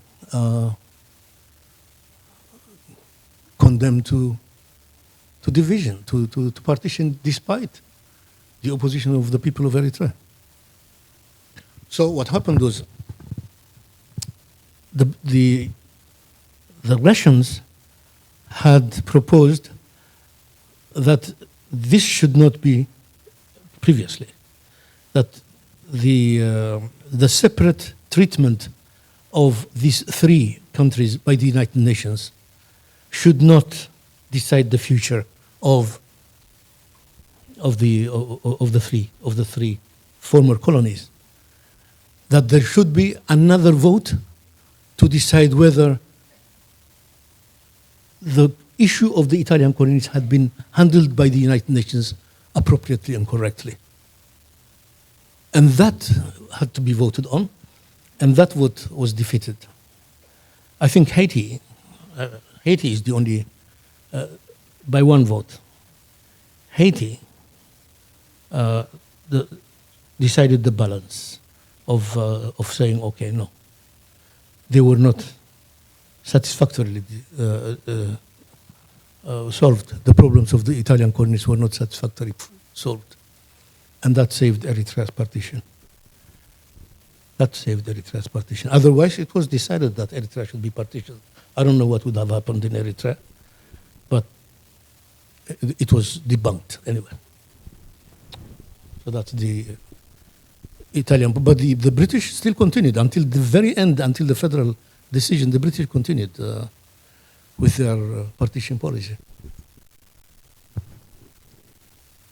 Can you maybe speak a little bit, very briefly, about one of the other ideas that the British was floating about creating a Jewish colony? Very quickly, yeah. Yeah, well, I mean, to the extent of the British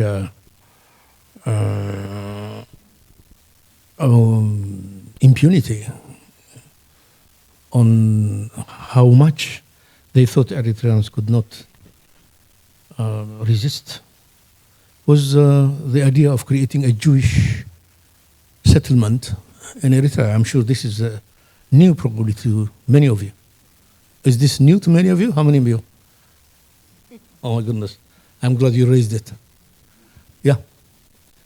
In 1942, when this, the Jewish question was hot throughout the world, and the Jews were trying to create the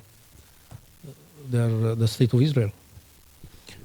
An idea came whereby they thought perhaps Jews could be settled in Eritrea, because they really had this notion that Eritreans were not a united people. There was absolutely no unity amongst the Eritreans. I don't know why.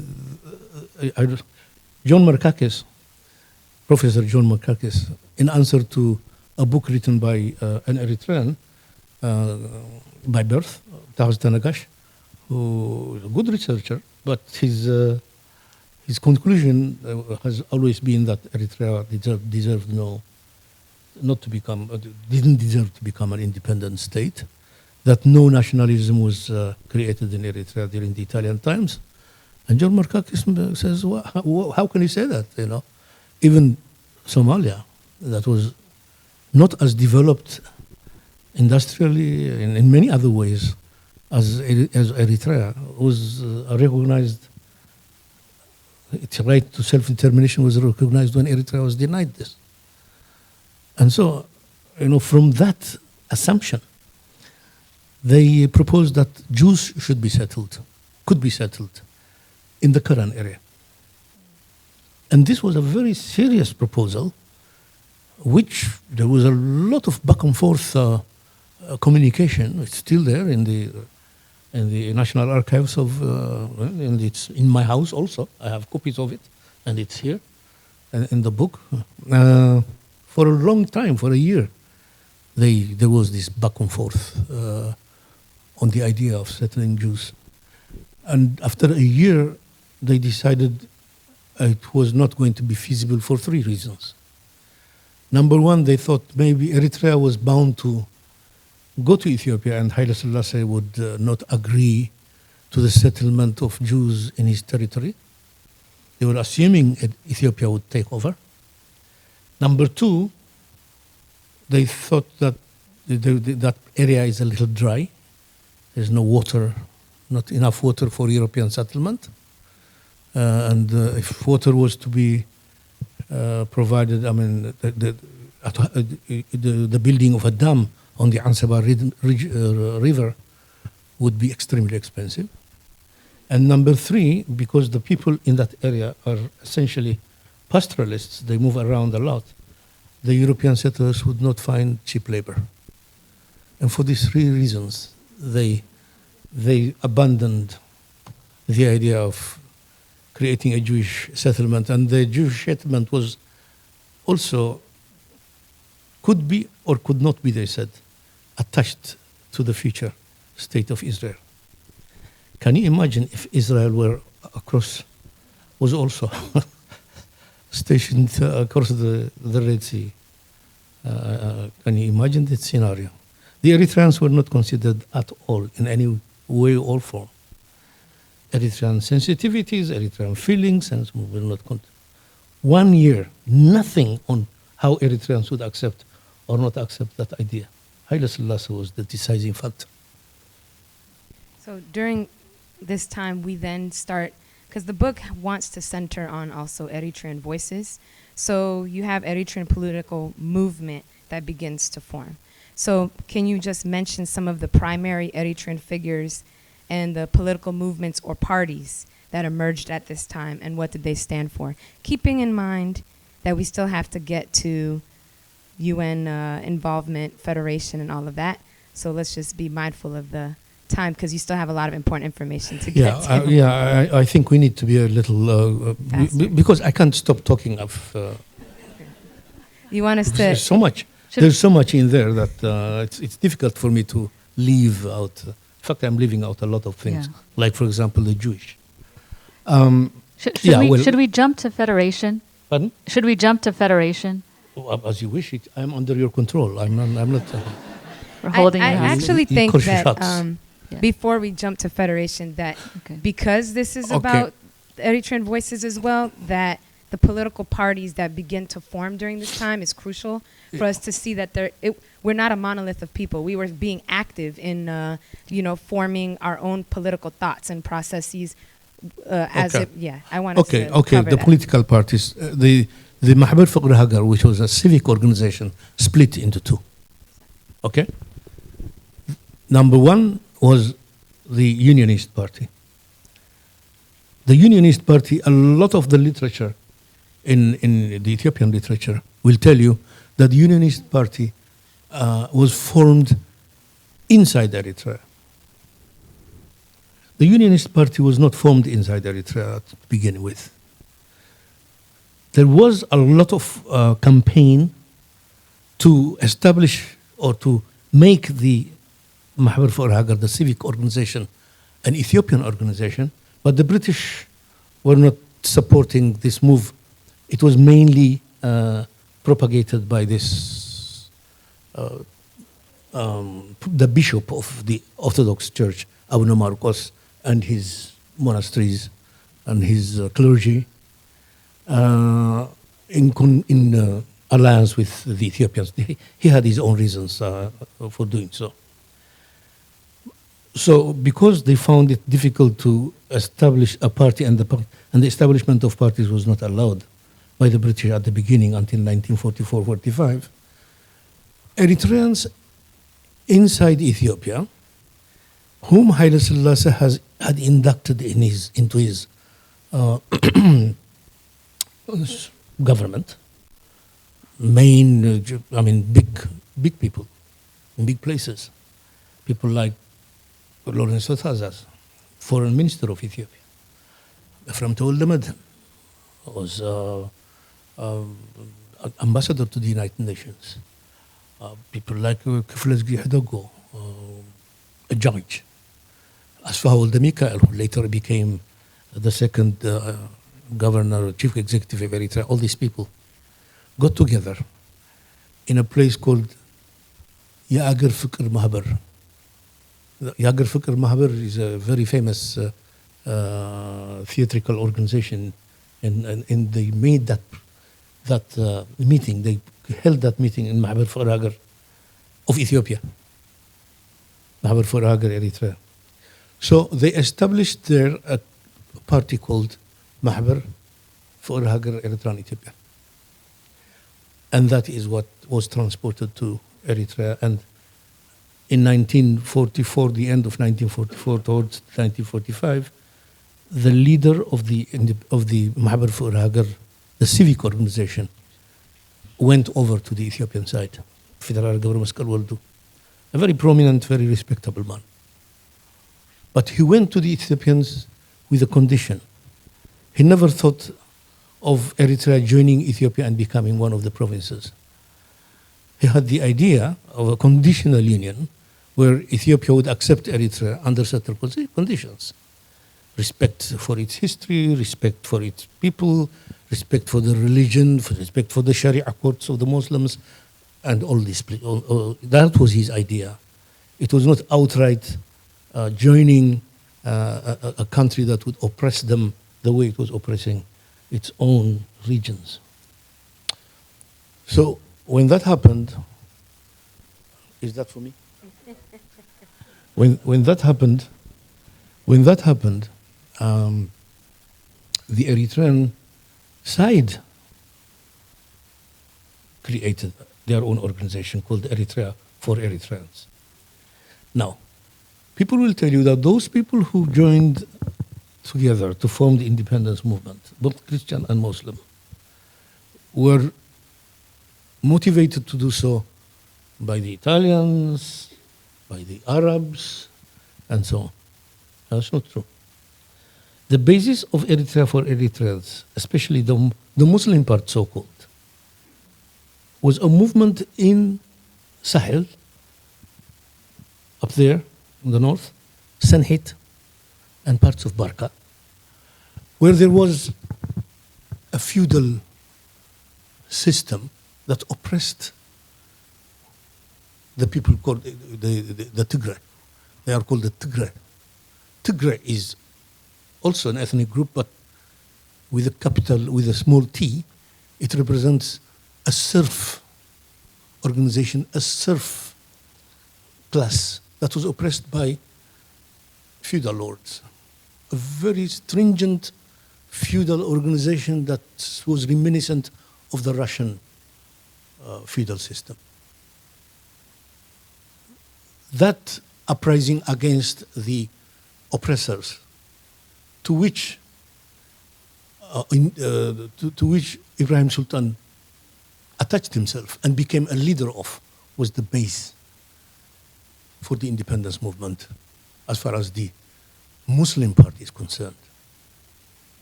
The Christian part, led by people like Ras Tasamma and his son Abraha Tasamma and Walda Abulda Mariam and many more people in Sarai, etc., in Kalubsa and Sarai, mainly. A few from Hamasin.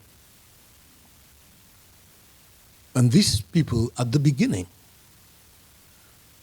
thought that Eritrea as a small nation would not be able to stand on its own, and therefore they thought maybe joining Tigray, also in league. Some people think that this was also provoked by the British to tune to what I earlier described, when Longrig proposed the creation of a region with Tigray. So they toyed with the idea of a Tigray-Tigrinya nation that could include the whole of Eritrea and the whole of Tigray and become a strong body to oppose Ethiopia or whoever else. A couple of years later, when the first Wayane movement failed in Tigray, that idea also fizzled out. And these people joined with the Ibrahim Sultan and his followers to create what is known as the Eritrea near Troya. Okay, that was the beginning of the Unionists and the Eritrea for Eritreans. Later on, the pro-Italy party and so on came, but this is what happened at the beginning. Now, should I continue? I think we should move to federation. I'd love for you to continue, Yes. but I can't keep. We don't have unlimited time. You want to tie the dots, so Yeah. Okay. connect the dots. Yeah. Go ahead. Tie the thought. Then. Yeah, but that's what happened. So in 1946, the Sudanese army stationed in Asmara committed atrocities against Eritreans. About 50 people were killed. They went around choosing places where they thought Christians lived, and they shot them. And this provoked these two organizations, the unionists and on the Eritrea for Eritreans, to come up with some kind of a compromise solution, a kind of a federation with Ethiopia. They proposed to the unionists, come on, you give up your complete union without conditions, and we give up on our idea of independence, so let's join together and form some kind of a commonwealth, some kind of a union, 12 points, with respect and for Eritrean affairs and then Ethiopian affairs and so on. But that failed. Ethiopians didn't accept it. It failed. And those two parties then became the parties, the formal parties were established, the Muslim League of Eritrea, the Unionist Party, the Pro-Italy Party were formed, and that's how they moved forward to the United Nations. Thank you for tying that together. Yeah. I know we're very short on time, so I wanted to take a massive leap forward. We had a number of questions planned around the role of the United Nations in the formation of the Federation being voted on by a number of countries, many of which were sort of coerced by the United States, actually, to support the Federation. We know that the Federation ultimately happened, right? So we'll skip over some of those questions. Please read about it in the book. Fascinating history. I want to focus on something you said, actually. This was not a prepared question originally. It was something you said in our preparation talks that blew my mind. It completely challenged my understanding of the chronology of events leading up to the War for Independence. And you said it was not Ethiopia's abrogation of the Federation that Eritreans were against and what triggered the war. It was the Federation itself. And that blew my mind because the chronology of events that I had, and I've always had, is that we were federated. Eritrea was federated with Ethiopia based on a UN mandate. Ethiopia overstepped, began encroaching upon our autonomy, ultimately annexing us, and that annexation triggered the war. You said, no, that's not what triggered the war. It was the Federation itself. So could you please go into that? Because I think that's a massive distinction to make. And just to add to that, just how the Federation was a defective one. It was one that was in name, but it was a pretext to annexation, if you can include that in that response. And then you'll tell me I spoke too much.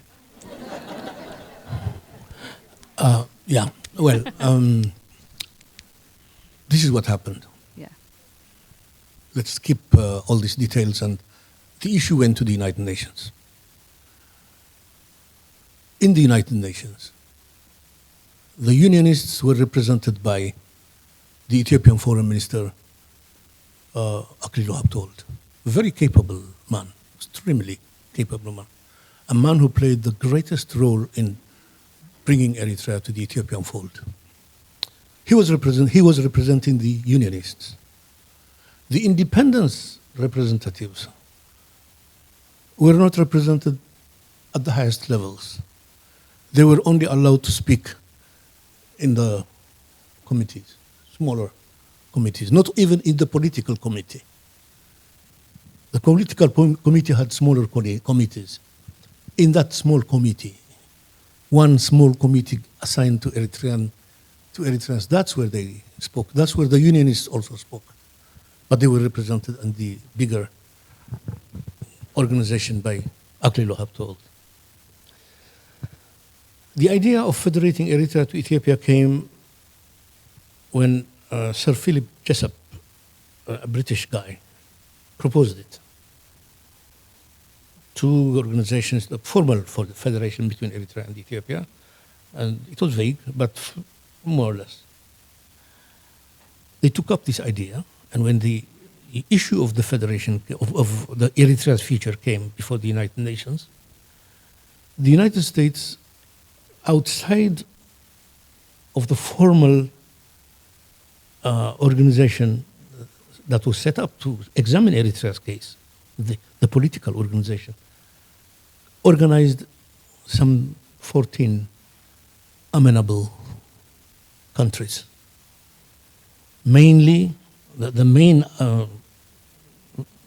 members of that committee, of that unofficial committee, were the United States, the United Kingdom, Italy, Ethiopia, the chairman of the political committee, a Mexican diplomat, the chairman of the vice chairman, a Brazilian, and the representative of the United States, Utter, and the man called Stafford, about whom I've written a lot here. An extremely adept man in intrigue, who destroyed whose role was to downplay Eritrean nationalism throughout the book. I mean, he was. You better just even find him in the index and read about him, if you can't read the book itself.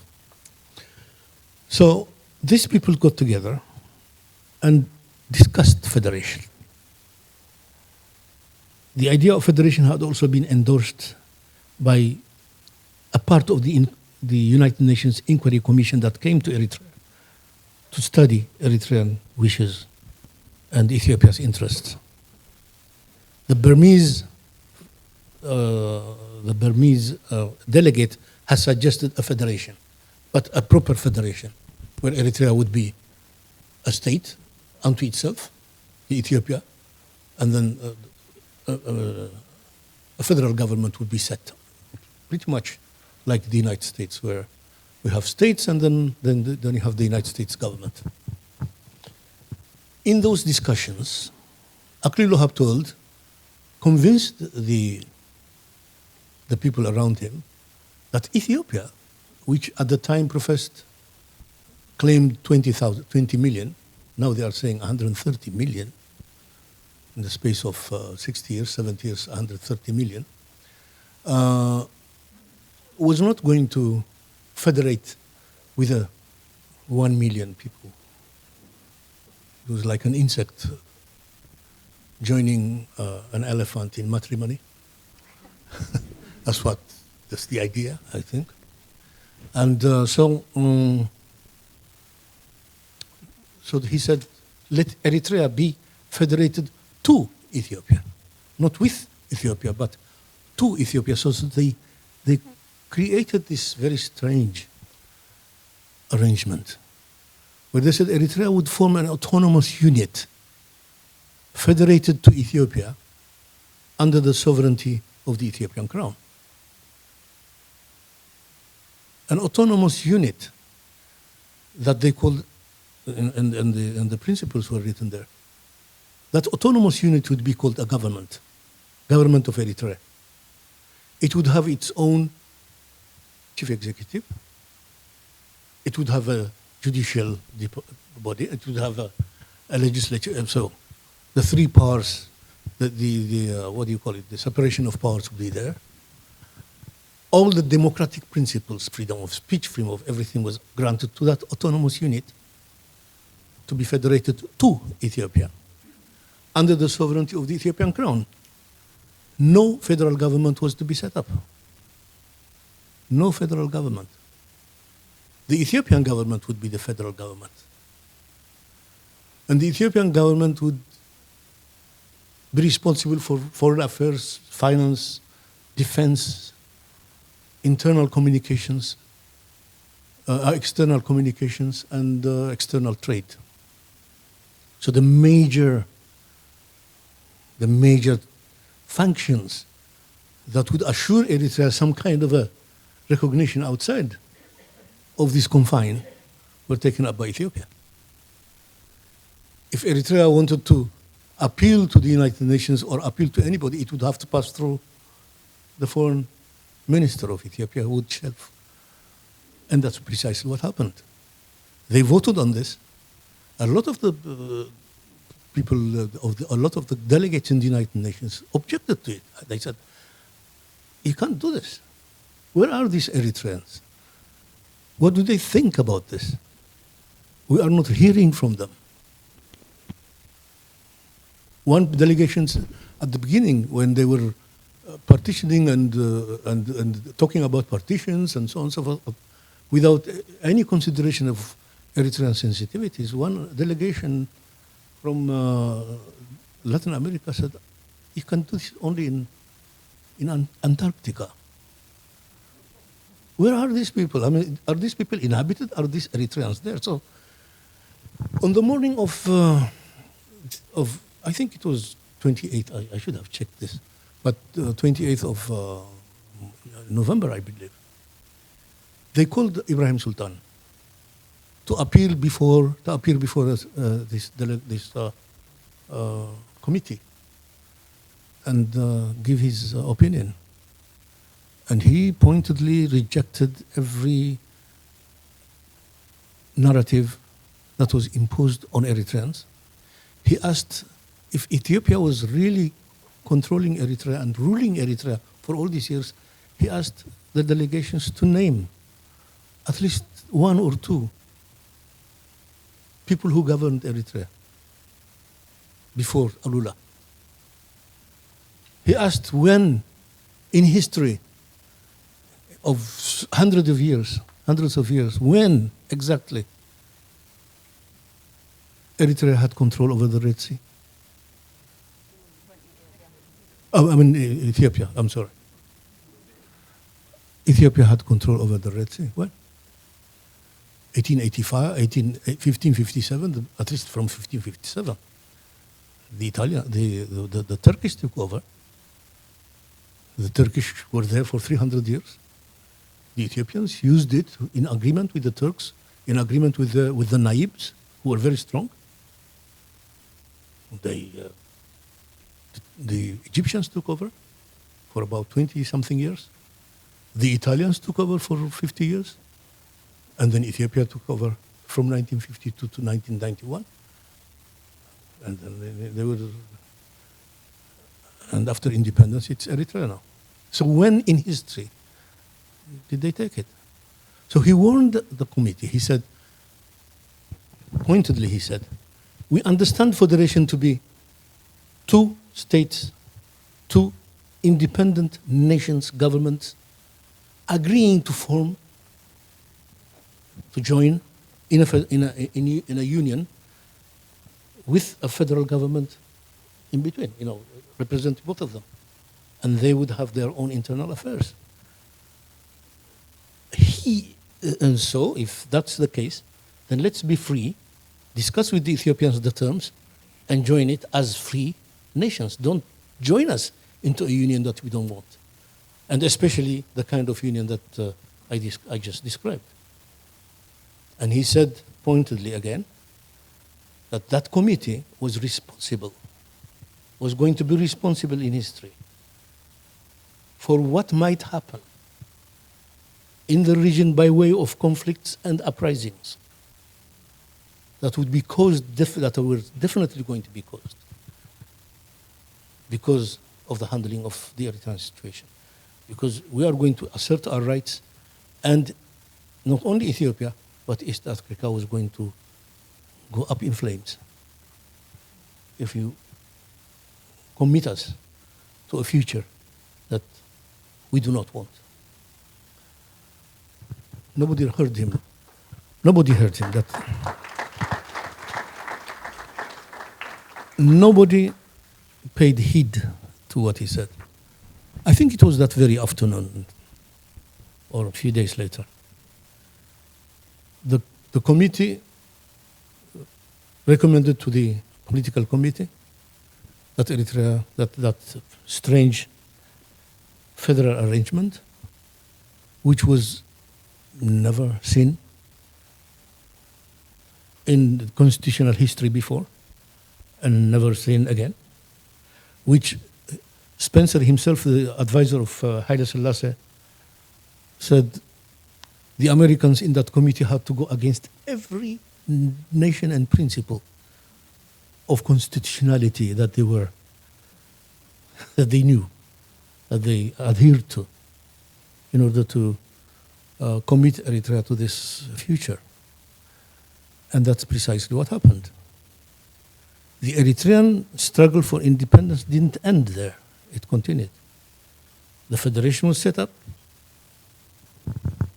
There were no guarantees for Eritreans to even continue that defective federal arrangement, so-called. And 10 years later, Ethiopia, with impunity, annexed Eritrea. Eritrea was annexed. Not a word came from the sponsors of that federal arrangement, the four great powers. The United Nations said, unless the sponsors of that federal arrangement raised the issue, they had no ground or right to raise it themselves, so they dismissed it. And Eritrea became part of Ethiopia, another province. But the struggle continued. So it continued from where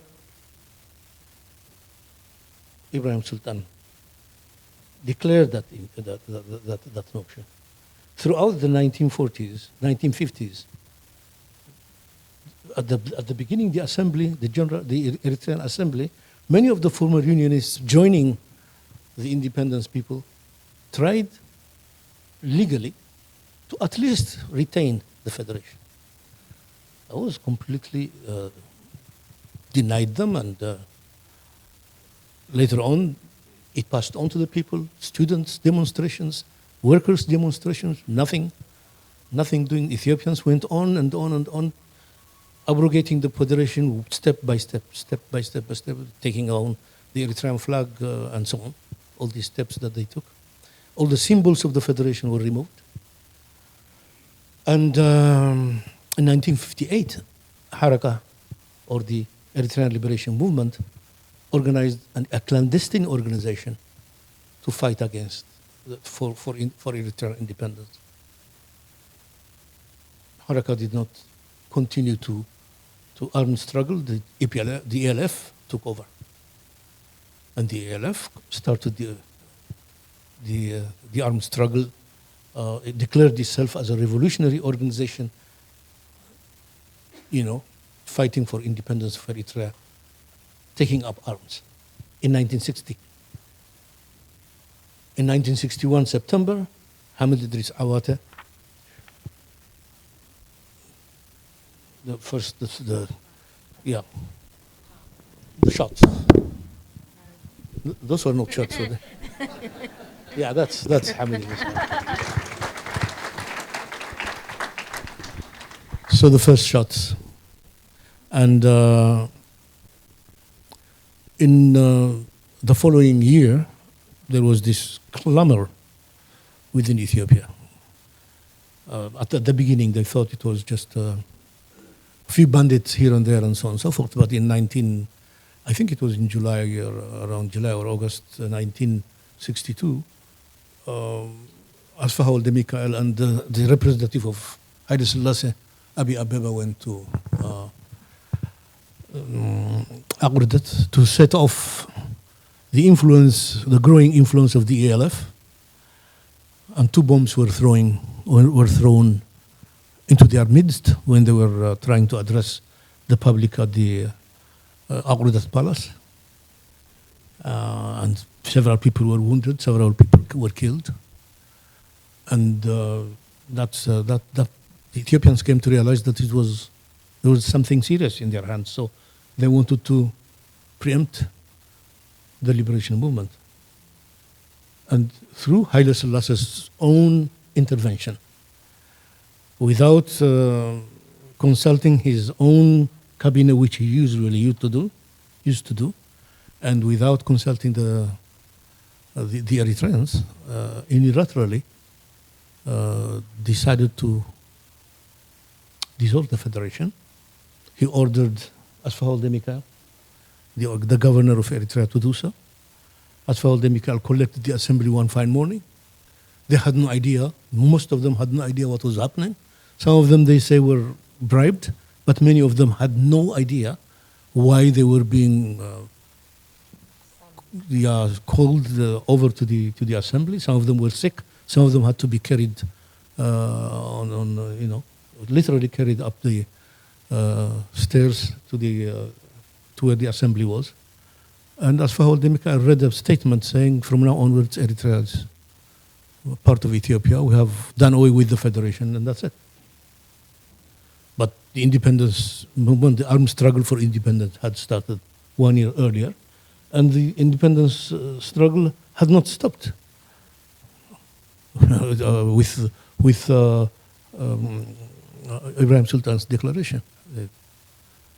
So the idea that Eritrean struggle for independence started because the federation was abrogated, because the Eritreans were angry with Ethiopia over the mishandling of the federal system is wrong. This is something that has to be completely dispelled. The struggle of Eritreans was against the idea of the federation itself. It was against the whole handling of the Eritrean case by the four great powers and the General Assembly of the United Nations. And this is the main message that this book tries to give.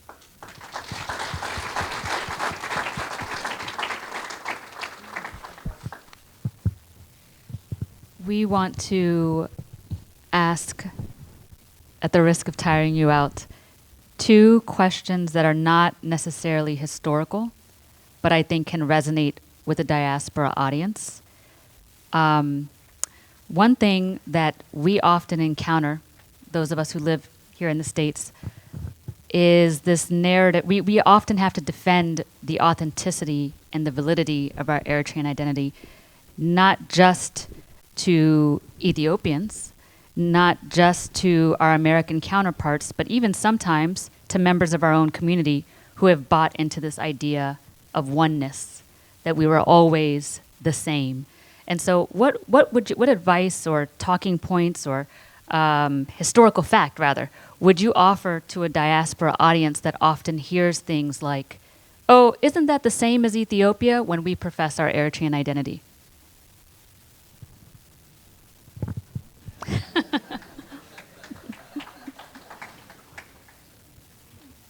Well, I mean, you have to know. People have to know their history. You know, it's not their fault. Yeah. We haven't been. There is something wrong with the way we have been disseminating our history. We haven't been doing enough work. They do a lot of work. Yeah. Yes, they do a lot of work. You know, on the armed struggle for independence, even after independence, on the war of independence, they have written so many books. They have influenced so many minds, and we are lagging behind. We've always been lagging behind as far as writing our history is concerned. You know, so in a sentence or in a lecture like this, I don't know what I can say to. There is an Eritrean identity. That Eritrean identity is the one that we fought to preserve, that we paid a lot of sacrifice for. I'm not sure what you. What would you say to the idea, the notion that Eritreans and Ethiopians are the same? We have. That's how we feel. Let me tell you. Let me be very, very frank with you. I cannot say that Eritreans and Ethiopians are a completely different breed of people. It's not as if we are Kenyans and so. We are neighbors. We're neighbors. We've been connected throughout history. We've been connected in one way or the other, whether it's invasions, whether it's forced associations like the federal arrangement. We emerged from the Italians and the British, and we became part of Ethiopia, and that stayed for a very long time, and that has its own effect. And pre-colonial times also, there were connections between Eritreans and Ethiopians. That's undeniable, but why? Like I was saying earlier, why didn't those connections lead to the creation of a common national identity when nations were created? Why? Why didn't Eritreans, like the Ethiopians say, remain Ethiopians, and when the issue of Eritrea's future came, why didn't all of them just join Ethiopia and be very happy? They didn't. They fought. Even the Unionists. Even the Unionists were fighting for the preservation of Eritrea as a unit. They did not agree to partition. And by the way, when the issue of partition was agreed at the United Nations, the Bevin's Force Agreement, hundreds of members of the Unionist Party, especially the Youth Andunnat Party, the ones who created the motto, Ethiopia or death, realized that Ethiopia was not actually interested in them as people. Ethiopia was not interested in them, not in liberating them from foreign rule, but mainly interested in the Red Sea. And therefore they defected from the Unionist Party to join the independence bloc. And there was a time when the British themselves admitted in one of their documents that 75% of Eritrea was at that time ready to vote for independence. When this idea of partitioning Eritrea came up. Okay? So, there is an Eritrean identity. Let them read this book, let them... If I could add maybe of my I mean, I know they're not here to see me today, but if I could maybe add my perspective on it, if you allow me. You mentioned earlier several things in the book and in your opening remark. One thing is that there have been a coexistence of governing societies within Eritrea that have closely coexisted. And part of their unique experiences are tied to various historical interactions they may have had with neighbors that have formulated or formed a lot of their psychological makeup. That's what you mentioned, that the formation of the psychological makeup is unique to these people that lived in Eritrea, that are Eritreans, because of the shared experience, a lot of shared experiences they had. And part of what's important about that is being able to transmit that memory, which is part of what you're doing. You're preserving history through historical truths, and you're ensuring that it's being transmitted to all of us, because history is attached to identity. So I think it might be a little bit complex to respond to that, but that's my response to a question like that, even though I'm not a giant, a scholarly giant like yourself. You're about to be.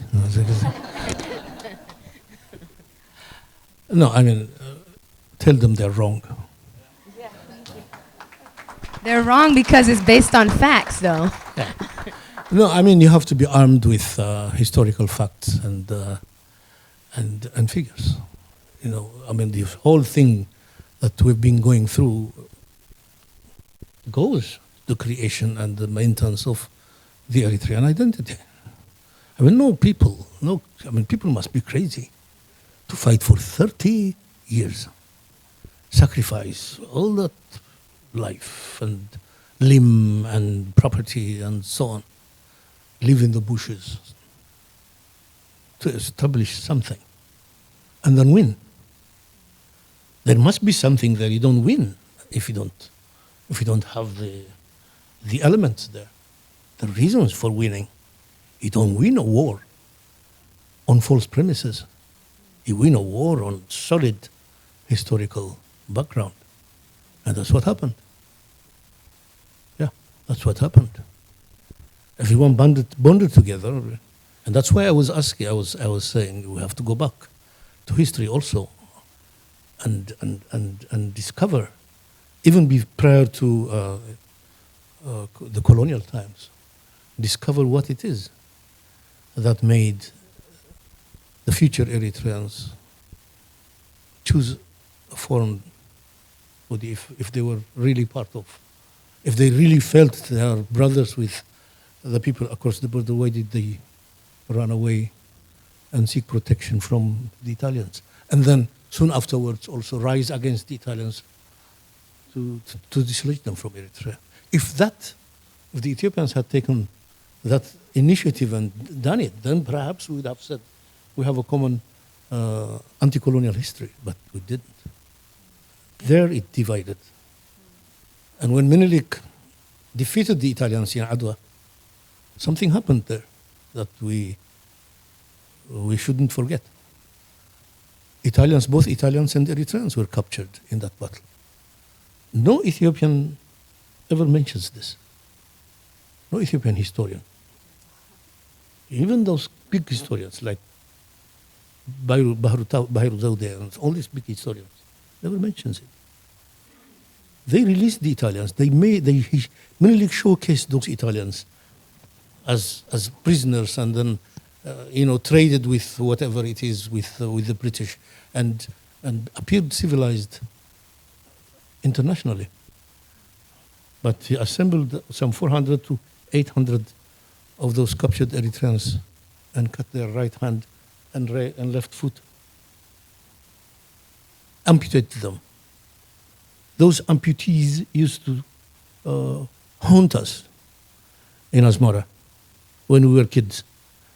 My brother here and my friend, most of you have not, I don't think most of you witnessed that, but we used to see these people with stubs for artificial limbs, right hand and left foot, who would walk very strangely and scare kids.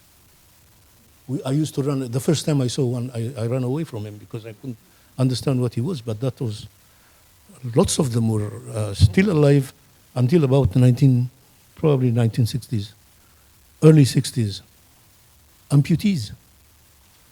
That created a lot of feeling also inside Eritrea. So tell them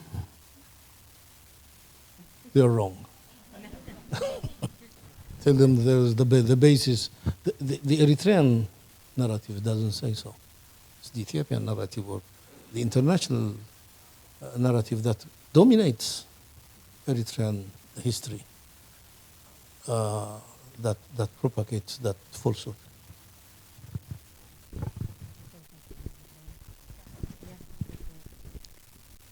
Thank you, Baba ALEMSEGED. That was wonderful. Thank you for an informative segment.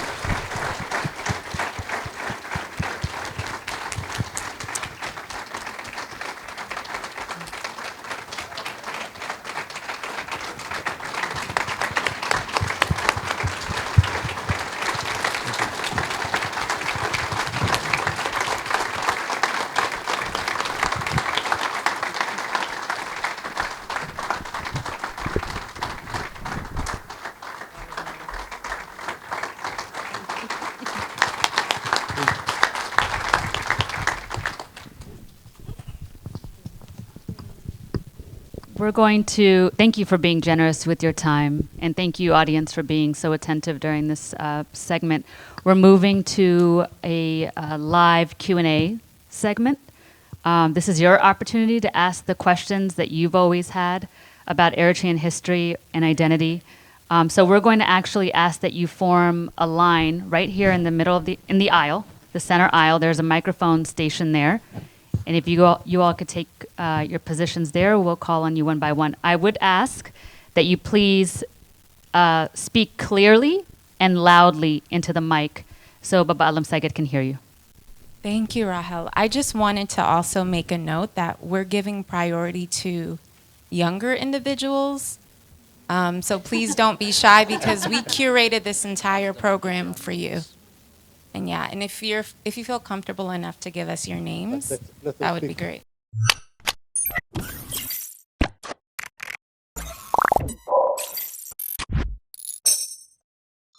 So I was wondering, if we hadn't gone to war with Ethiopia, do you think we would still be as united as a country, or do you think we would be more divided and maybe like not as happy? That, first of all, Guayla. Well, Full disclosure. Yeah. it's a hypothetical question, of course. Yeah. Uh, She wants to know about our pride. if we Yeah. would still be there. We went to war because we were united. Mm. All right? If we had not been united, Very good. we went to war because we were a united people. And this united people was subjected to a future that it didn't want. So, we raised arms. Always, raising arms doesn't mean the whole of the population raised arms at the same time. It takes time. But the people who raised arms were those who read the spirit, the soul of their own people. They were people who were convinced that if they start an armed struggle, then the whole population, because they knew the heart and soul of their own population. I'm talking about the ELF, I'm talking about the Haraka, the ALM, I'm talking about Hamid Idris Awata who started. These people were convinced that the whole population would follow them. Hamid Idris Awata, who was formerly known as a Shifta, Awata, used to say, the people of Eritrea will follow us if we are true to ourselves also. He used to say, I know only these areas that I used to move around when I was a Shifta.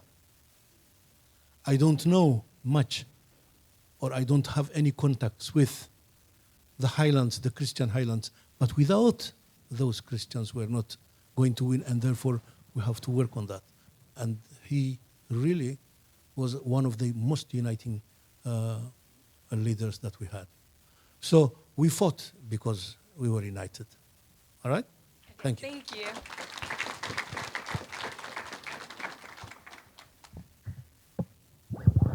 Hello. Hi. My question is, what was life like for the families during the war? Who was that? Uh, What was what? What was life like for the families during the war? Oh, okay. Okay, Peter, do you have a question also? All right. So I'll answer both of you, all right? How did you become a good writer?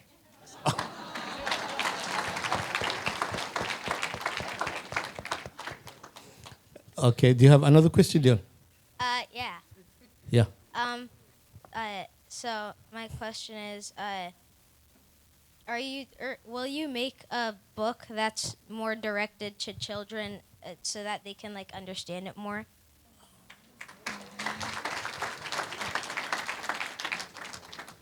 Life during the war for the families was tough, was extremely tough. It was a life of great losses, a life of war and displacement. It was very difficult. All right? It was a very difficult life.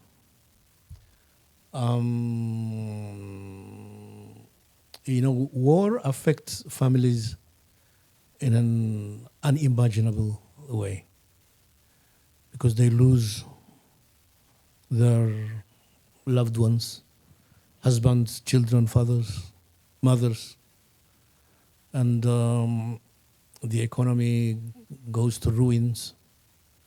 So life was very tough during the war. For the fighter, it was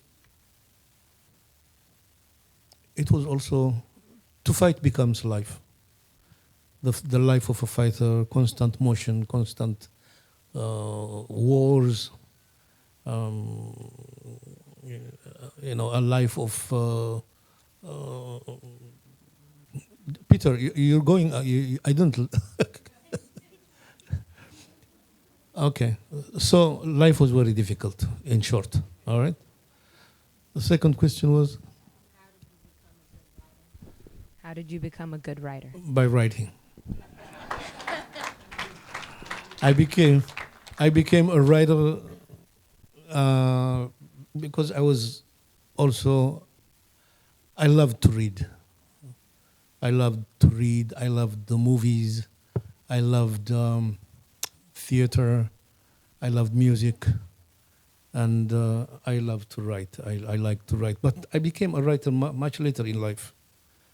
I was something like in my mid-30s when I first wrote my first Tigrinya essay. English I had been writing when I was a kid also. I'm not sure if I'm a writer or not. Thank you very much for thinking I'm a good writer, but that's how I got to become a writer. And then there is a third question. Will you write a book that is geared towards kids so they can understand Yeah, Eritrean history? I hope I would. I hope I would. I did write a couple of children's books in Tigrinya in Asmara. They are fairly well read by kids. They are called Gitano. That's the story of a bull, of the friendship between a bull who was about to be killed by a matador, bullfighting, and his friend saves him. His friend was about your age. And there is another one also about a bunch of Asbara kids discovering a criminal ring and exposing it, called Mutumab Gajarat. It means confrontation in Gajarat. So I have those two books in Tigrinya. Unfortunately, I don't have books in English, but don't make me promise. But thank you, both of you. Hello, my name is Fiore. First, I'd just like to thank you, Baba Alam Teskensetpai, for creating this environment for us and for the moderators, the folks who have kind of facilitated and created this space for us to have this discussion. My question is for those of us who didn't grow up speaking Tigrinya fluently or who weren't raised with a full understanding of Eritrea's history. It can sometimes feel like we're not Eritrean enough, even within our own communities, with that language barrier. I think this book that you have written is definitely a good first step in that direction in bridging that language barrier between the diaspora and the generation that came before us. What would you say to the diaspora, and how do we still belong in those spaces and have a voice in those spaces?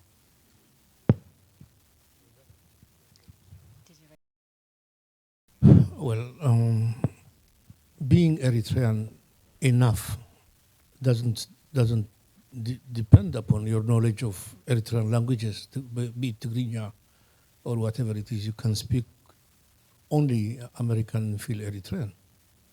There is nothing denies you that. The issue of identity is extremely important, especially in a place like the United States. I mean, the United States, as we all know, is, to use that cliche, is a melting pot of all sorts of nationalities. And if you don't identify with something that you call your roots, then you get lost, right? Yes. You can completely get lost if you don't identify with your roots, the roots of your parents, the identity of your parents, the history that we're talking about, something to be proud of. Besides being an American, if you want to become an American, is very important. Is something to lean on.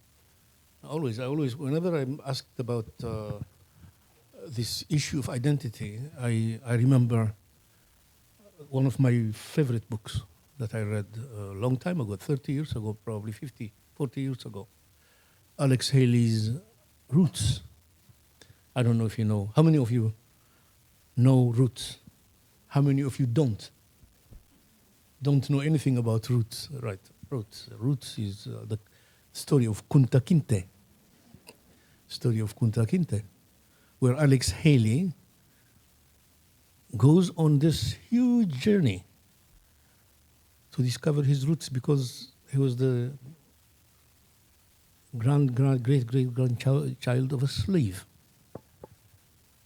And you know, of course, what the white people the white settlers here, themselves settlers, the white settlers here did to black Americans. You know, they brought them from different parts of Africa and separated them completely. No two people speaking the same language were allowed to stay together. And in the process, they lost their language.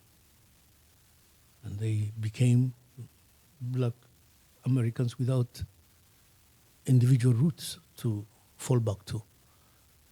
And that book and this realization, this need for something to lean on, for some identity, is what led Alex Haley, I believe, to discover his roots 400 years or 300 years back. But you have your identity right there in your house, you know, and it's a very important identity. So knowing the language is good. Knowing the language is important. It connects you more to part of your identity, to your root. But non-knowledge, the fact that you don't speak that language does not in any way deny you your right to call yourself an Eritrean or to attach yourself to an Eritrean identity. So my advice is that particular non-knowledge of a language should not deter you from seeking your roots. If you want to become fully Eritrean, you become fully Eritrean. If you want to become Eritrean here, you become Eritrean here. But you have something to lean on. All right? That's my answer. Thank you. Yeah. Hi. My name is Kiflu. This is my daughter, Ellie and Judy. Ellie, want to say something? My name is Eleanor, and I really like your stories. My name is Eleanor. And Okay. What? Judy wants to say something. Oh, I like you too. My name is Judy, and I like to watch everything. I like to watch everything. You like to watch everything? Yeah. Thank you. Thank you so much. Excuse me. Firstly, my name is Sanai Krasai. I'd like to, thank you for coming back again to speak to us, but also for your contributions to our country.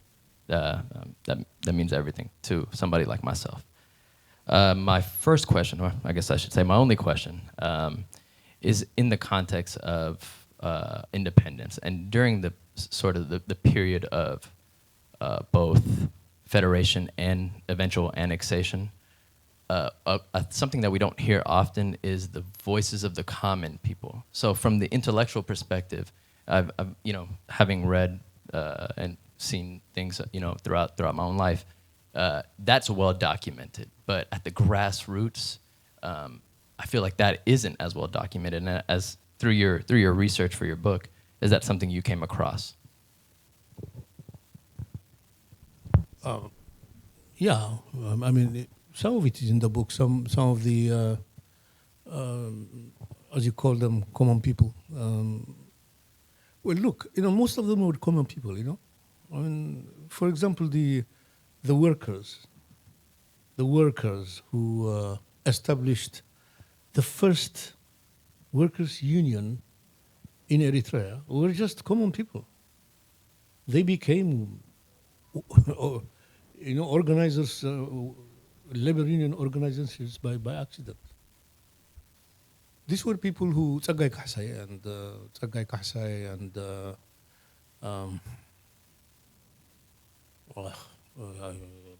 his name slips me now. He was my friend. He was a taxi driver. He's no longer alive now. Tsagay Kahsay and his colleagues one day found some people lined up near the customs office of today, just right in front of the Crystal Hotel. And somebody was registering them. And they came and asked what was happening. I said there was this company, American company in Saudi Arabia that was employing potential workers to go there.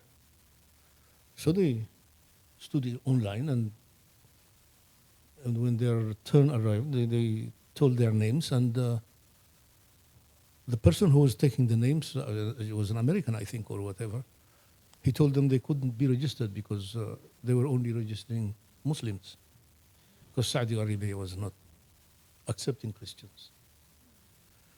So not only they, but their Muslim friends who called them over to get registered were completely, upset by this.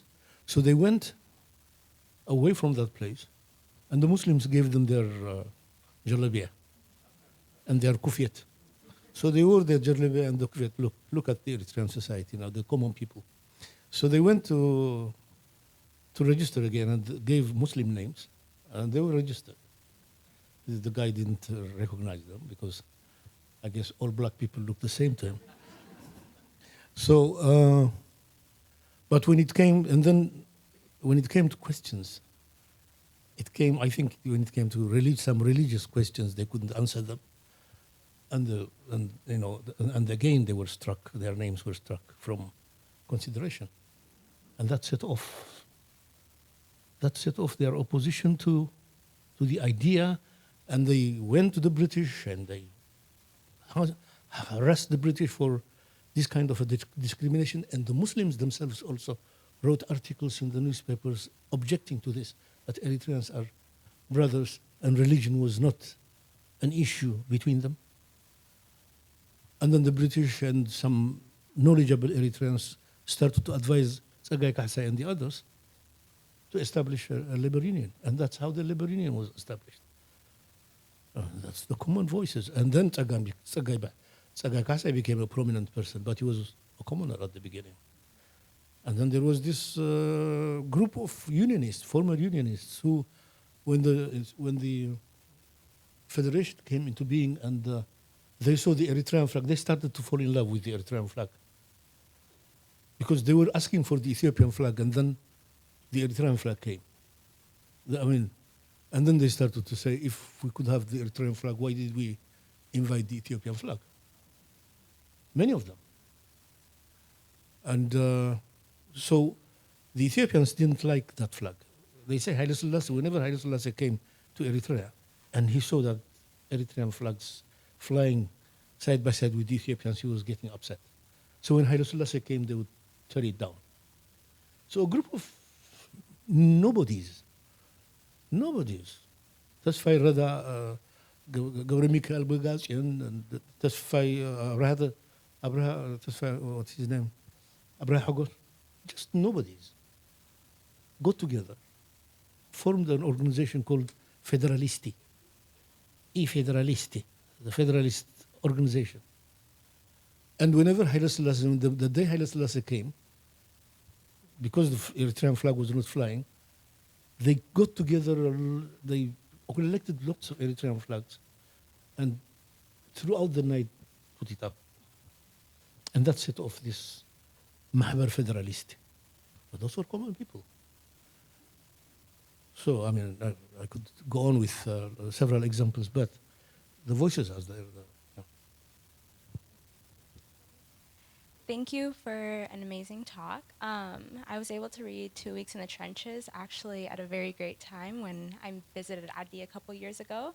So seeing all the historical places and everything was just amazing to give context to what happened on these streets, but 50 years ago, or 50 plus years ago. So a question that I have is that you were able to collect these accounts of histories, and you said that as Eritreans we're kind of lagging a little bit in documenting our personal histories.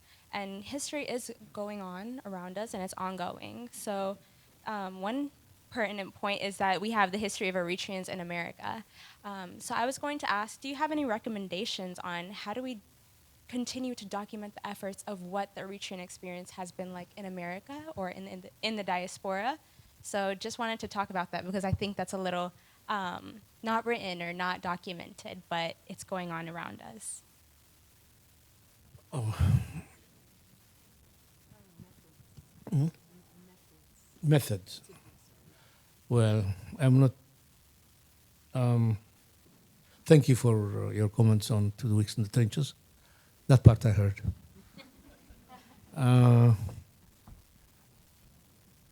do you document it? You know, I have this feeling that the diaspora has to be studied itself. You know, that's a good place to start. The diaspora, all these events, all these opinions, all these differences in the diaspora could be studied and traced back home. You know, nobody has done it. I think other people do it. It could be a starting point. Somebody would study the diaspora. Other diaspora people are studied also. I do see some writings. But there is a lot of material in the United Nations that periodically is also released. There's a lot of material at the Library of Congress, right here in this city, in many libraries, and trips home. Go home and study Eritrean history. Meet people. Someone was asking me how he could study music, and it's a very important topic, but he has to go home and catch knowledgeable people when they are still alive. You want to study music? You know the history of music in Eritrea? Then go home, because there are very few people now left from those days, or scattered throughout. If you want to study music, then talk to engineer Sgadon, talk to Tolderada, talk to a few of the people who are left now from the 1950s, the 1960s. Very important period of Eritrean history. You want to study other aspects, then you want to study about Eritrean culture and Eritrean literature. Pre-colonial is Saron's hair sitting right here in front of me. Ask him now. Get a hold of him. Well, Yeah. maybe to kind of back that question, and you mentioned this at the last book signing event, where there is sometimes there's a struggle to get Eritreans, especially those who are primary sources and witnesses to certain historical events, to actually convey what their experiences are like so that you can document it. So maybe you can speak to what methods you use to get some of these Eritreans to actually share more of their story. To be able for you to actually document it on paper, you had to find some strategy to be able to extract that information from them. Yeah, as far as the documents are concerned, there is a lot of documentation in Eritrea at the Research and Documentation Center that we have not in any way even touched the surface. I haven't touched the surface. Even on this period, there's so much, as I was saying earlier, you can extract a lot of topics from here and do research, and there's a lot of documentation inside. You know, Tesfaye Gabrab, the late Tesfaye Gabrab, was lamenting the lack of interest of people who visit that rich, very rich documentation center. In Adqiyah, there was this huge collection, intact, of Italian documentation. It's still there. Maybe they moved it to the Mandafara, I'm not sure, but it's still there. A huge collection of Italian documentation waiting to be researched. So the initiative that you need to take. As far as interviews are concerned, Eritreans are extremely reluctant to speak about their experiences in history. I was very lucky to talk to some of these prominent people, and it took some convincing. It took some convincing to talk to them. I had to convince Bitwada Asfaha, the second chief executive of Eritrea. I had to beg him. At the beginning, when he refused, I brought his nephew with me. His nephew was a fighter, and he said, oh, well. And then he also knew my father. So I said, I'm so-and-so's son, and, and so he eased the thoughts, and then he said, okay. There was another one, the Judge Gabriel Handes Mariam, from whom I got a lot of information. He was a unionist who refused. At the beginning, he wouldn't talk to me, and then later on, somehow, he said, okay. And then when he started to complain because I was late. And one day he complained. He said, "Anta dongi khana bata ALEMSEGED وداي." Bah, وأنت هم كنت قلت سلست حمش dongi خا. I تولي فندي إلى من. تولي فيه. The whole night he said he started to think about what happened then and then he wouldn't sleep, and then he would be eager to talk to me about continue the story before he forgot it. So. But there is a lot of reluctance, especially with fighters, and especially with the prominent ones, the big ones. I mean, the leaders, the generals, the old veterans. It's very difficult to talk to them about certain aspects of the Eritrean struggle for independence. That's why one of the reasons why I couldn't continue with writing the history of the armed struggle was because some of them just were not cooperative. I don't know what to make of it, but that's it. But nowadays, these days, there is this realization, and there are moves, encouragement for people to speak up and tell their stories and so on. And there's a spate of books coming up now, or research being carried out on various aspects of the Eritrean armed struggle for independence. What's the problem? My name is Bilen. Thank you for such a rich and wonderful conversation this evening. You are a very popular man. I have many questions, but I'm not going to ask you and hold you hostage from multiple people in the audience. So I may have to pull you one day to the side. But the one question that some of the team members here have is, what is your advice for young Eritrean Americans who are looking to work through our divisions in community, politically, religious, etc.?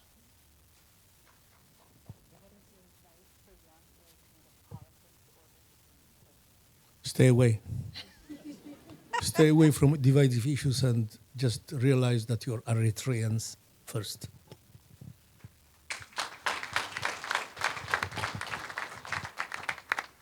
Those divisive issues belong to the older generation, and they may have their merits and demerits. I'm not passing judgment on any of the attitudes or whatever. But for young Eritreans to delve into something that they simply cannot understand, we were talking about identity now. So that identity is their identity as people who are born and raised in the United States. And of course, sometimes it's difficult to separate your political thinking from your parents, your neighbors, and so on and so forth. But as much as possible, it's best that people just realize that the Eritrean society is not as divided as it appears to be out here. Eritrean society has never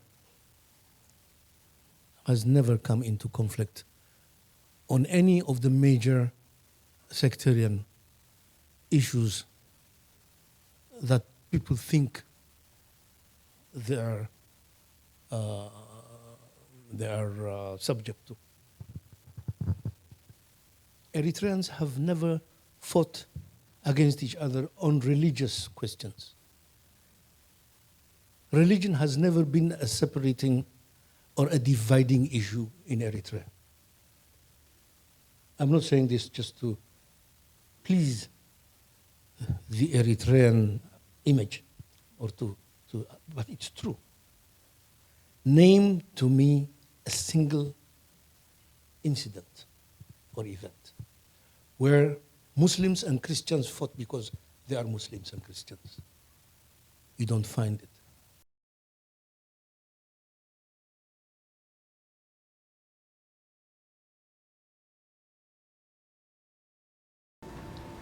The major conflicts that involved Muslims and Christians was not religion.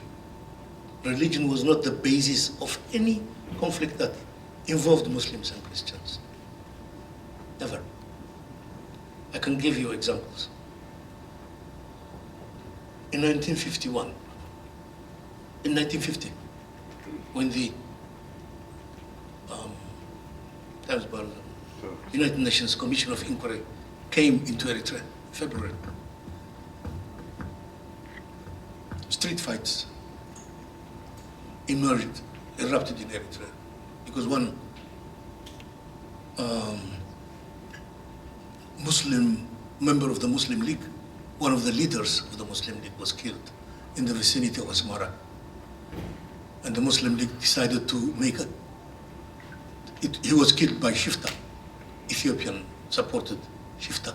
Shifta means bandits. And the Muslim League wanted to make it an occasion, protest. So for rather than as Muslims do, burying the dead wherever he died, they brought him to Asmara. And there was this huge procession from the hospital to, what do you call it? The cemetery, the Muslim cemetery. And on the way, the undernet people, the union people, the youth, the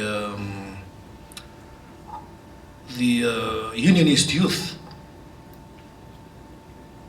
created a situation where fighting arose between the two, between the unionist youth and the Muslim youth, the Muslim League youth, not between the Muslims and the Christians. And that continued for 4, 5, 6 days. When women from both sides interfered and forced their husbands and their children to make peace. Both Christian women and Muslim women. And Muslims and Christian elders got together in Abdullah Gunafar's hall. Abdullah Gunafar was a very prominent Muslim merchant. They got together in his hall. Spoke some of the speeches I have translated here. Spoke the most touching words of unity, whereby they said this is a political conflict between two contending youth movements, not between Muslims and Christians. And when the tally was made of the dead, it was indeed found that the majority of the people who died were Muslim League or Undernet, not other people. It was not as if because their children were fighting, people who started to slaughter each other. No, nothing of the sort happened. As a matter of fact, they moved in. Both of them, both Muslim and Christian elders and women moved in to separate the two, and which they did, and they separated them. So in this meeting at Abdullah Gunafar's, they agreed to approach the Mufti of Eritrea, Sheikh Ibrahim Mukhtar, and the Abuna Marcos of the Orthodox Church, and the other Christian leaders also, the Catholics and the Protestants, And they called for a procession, a demonstration to stop this war. And everybody followed. Thousands of people followed. They first went to the Muslim cemetery, put wreaths there. A priest spoke on behalf of the Christians in the Muslim cemetery. And then they went to the Ndamariam, the cemetery, the Orthodox cemetery, where the Muslim, where the Jazmach Hassan spoke on behalf of the Muslims. And they made peace. They went home. And nothing happened. The committee that was set to examine the situation, the British committee, called it a Muslim-Christian conflict, where Muslims and Christians fought. Ibrahim Sultan went individually to the committee to say this was not a Muslim-Christian confrontation. This was rather a political fight between two contending political parties. Ted Labairu of Unionist Party also went to the committee to object to naming it a Muslim-Christian confrontation. So religion has never been. I can give you other examples if you want. Do you want other examples? My name is Luang.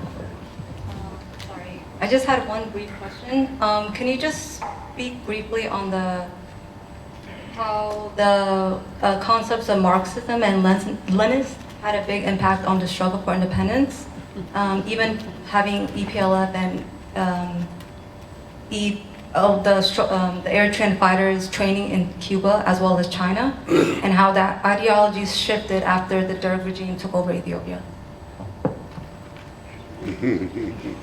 Sorry, I know it's a loaded question.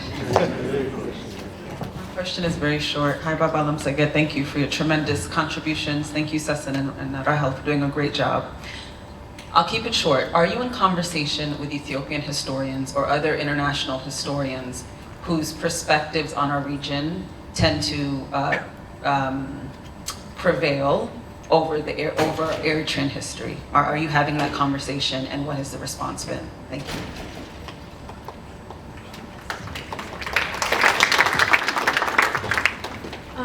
Thank you for being here today. It was very lovely to hear you speak. My question is about the involvement of women in the time period of your book, the 40s and 50s. What was their involvement like in, I guess, in the discussion or the planning, the deliberation about what to do next about Eritrea's future? And at what point did women get included in the struggle, like the armed struggle? Like, what was that development like? Marxism-Leninism was there, very much there when we were growing up and maturing in the 1960s and 1970s. It was here in the United States, it was in Eritrea, it was in Ethiopia. There were Marxist groups everywhere, and Eritrea was an exception. Marxism was in many ways a uniting factor during the Eritrean Revolution. Both the ELF and the EPLF adopted it. The ELF had their Labour Party, the EPLF had their Socialist Party inside.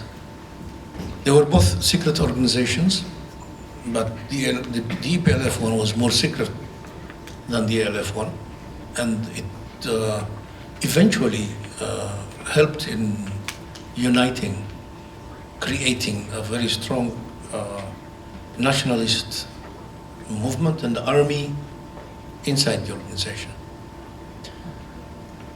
Marxism was handled, well, I can speak only of the EPLF. I know much less of the ELF, but from my experience in the EPLF, Marxism was a uniting factor. But it was also handled very carefully. Sensitivities of Marxism were properly handled. That's why it was a secret a secret within the organization. So it helped unite the people along ideological lines. You know, the questions of religion, questions of all sorts of things that would divide the EPLF membership, the army and the rest, were held together by this core Marxist thinking. But it was adopted to Eritrean realities also at the same time. What happened during the Derg? Well, during the Derg, when the Derg declared itself Marxist, many of the Marxist governments, like China and Russia and so on, sided with the Derg. They went over. They started to tell Eritreans that since Marxism was an ideology that united all people throughout the world, which was what Marxism was professing, that the workers of the world would rise against the capitalist system, overturn it, create a niche socialist state, and that socialist state eventually, when automation progressed to the extent that it is progressing today, as a matter of fact, then people would be contributing according to their ability and receiving according to their needs. I hear that kind of thing now. Elon Musk and Microsoft guy. What's his name? Gates. Huh? Gates. Bill Gates. And Bill Gates saying that automation is going to change society so much that people are going to receive money for recreational purposes, because people are going to be free from labor and stuff like that. And Marx had that kind of a conception, you know.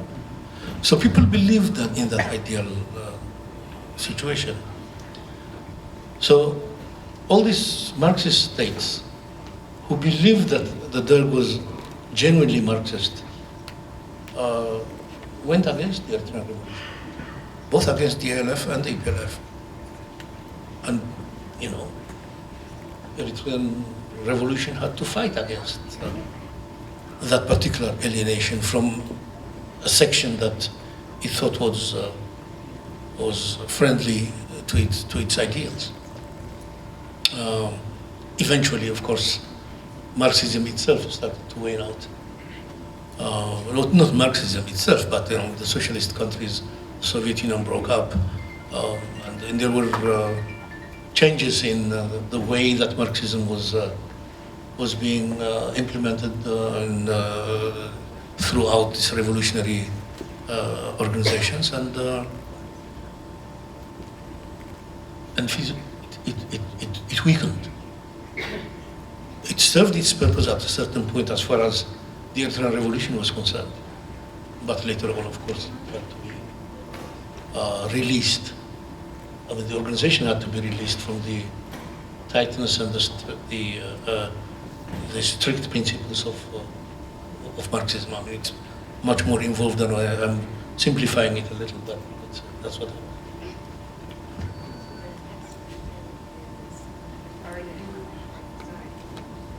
As a reminder, the next question was, are you in conversation with any Ethiopian historians and other international historians that have a tendency to prevail on, prevail a certain a misconception about Eritrean history? Are you in conversation with them, and what are those conversations like? Yes. Actually, on a week from today, it's about 1 o'clock, I'm going to have a Zoomed discussion with Ethiopian writers, politicians. It's going to be Zoomed everywhere. And a couple of Ethiopian intellectuals are going to review my book.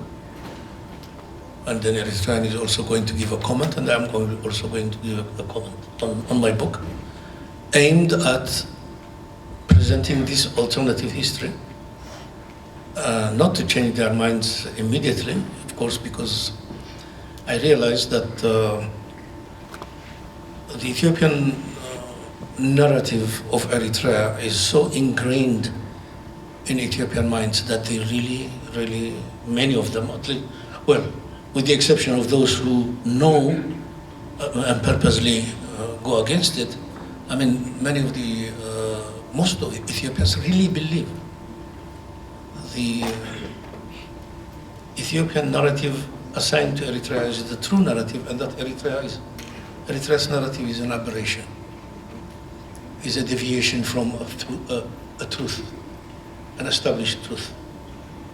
So I'm going to present my book and what it stands for and see how the conversation goes. So a week from today, you are invited to attend Zoom. I'm going to try my Amharic then. I don't know how I'm going to do, but I'm going to try. The next question was the involvement of women what was the involvement of women in talks about the future of Eritrea, specifically in this time period that you mentioned in the book? What was their involvement, and then what developed? How did it develop to the point where they became involved in the struggle for independence? Right? I don't know where she is, but is that it? Yeah, that's the big question. That's also a question that I'm asked by many quarters, by many women, why women are not prominently represented in my book. All my books beginning with Eine Farale up to this one. The times were not convenient. The times didn't allow women to participate actively in politics. Some of them did, on the unionist camp. On the unionist camp, many of the women, very prominent names, Tsaitu Zenar, Arakash Kasa, and these women, many women, did participate, did support the unionist cause. But they were relegated to a certain secondary position, and you cannot find, beyond hosting, most of them were bar owners and madams and so on, and you cannot find any concrete action by them except being supportive of the unionist cause. I did mention a few maybe, but not in a way that I can document, not in a way that I can authenticate, except just memories and so on, things like that. But the strange thing about it is, in spite of all the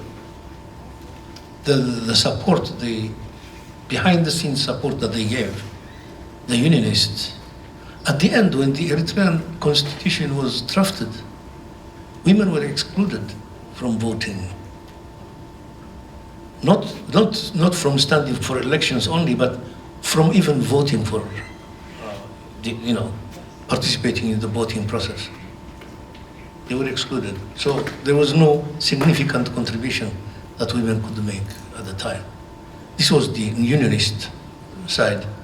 On the independence side, because most of the independence leaders were Muslim, the Sharia law prevented women from being directly involved in politics the way these other women were. So as I said, even amongst the unionists, most of the women who were very active were, owners of bar and mess and suwa houses. Very few, very few women from the family women were extremely few. And most of the women who supported the unionists were also from either Tigray or Gondar or Amhara. And so, for that reason, I couldn't find. Maybe some other people have to make. I pained over this a lot, and I couldn't create the women's involvement, to be politically correct. It's difficult when you write a book of this sort. Then you have to find the sources, the concrete sources, the acknowledgement. That was my problem.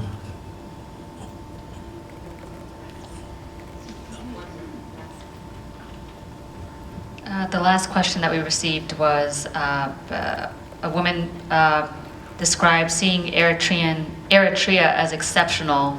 She struggles with that personally, and she was asking what you could offer to dispel this notion of Eritrean exceptionalism and sort of reinforce the point that Eritrea is actually not as special. I don't know if I got that right, hopefully. Yeah, I think I understand what... Okay. Nationalism is like that, It all depends upon who says it. Some people are so in love with their country and their history that they profess to be very special from other peoples. That could be a dangerous attitude. There are things that Eritrea is special for. Eritrea was singled out from all the African colonies. Eritrea was singled out to be denied the right of self-determination that was there in the Atlantic Charter, which the United Nations adopted right at the beginning in 1945, declared that every oppressed colonial people have the right to self-determination. Every nation, every people who thinks it's a nation, every people who claim to nationhood and the right to express that nationhood through the establishment of their own state and government have the right to self-determination. That right to self-determination was denied the people of Eritrea. And they fought against it. And they fought against all the odds imaginable. And they won. So in that sense, of course, there is something special to fall back to. When we talk about the question of identity and why Eritrean Americans should identify with their own, with their parents' origins. Well, one of the reasons why they become proud of it is because this nation, this small body of people, won their independence through fighting the biggest, through standing against the unimaginable odds.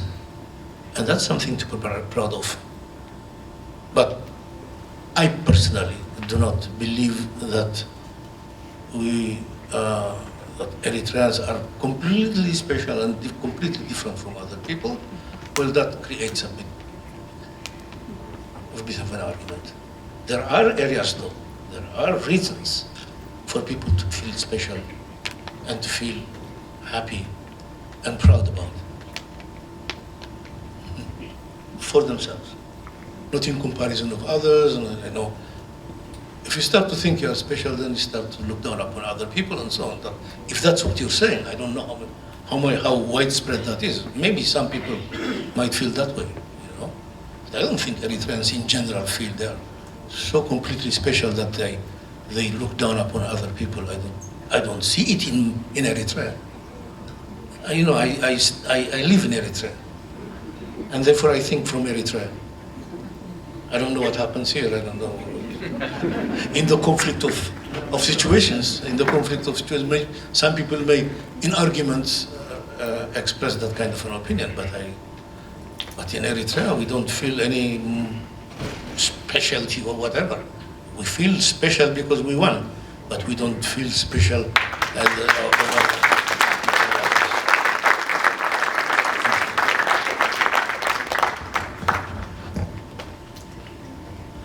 That's it. You made it.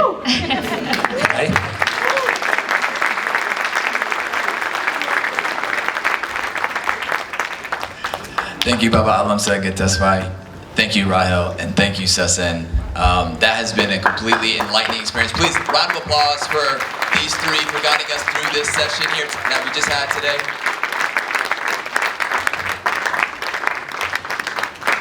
So I do have, just to close it out, we do have one more speaker who's just going to help us wrap it all up for us before we start heading out and making way with our next plans. And so what I'd like to do to be able to help close this out is introduce our head of youth and diaspora at the embassy. That is Susie Solomon, and she'll be able to give us our closing remarks. I won't hold you long. I know you guys are tired.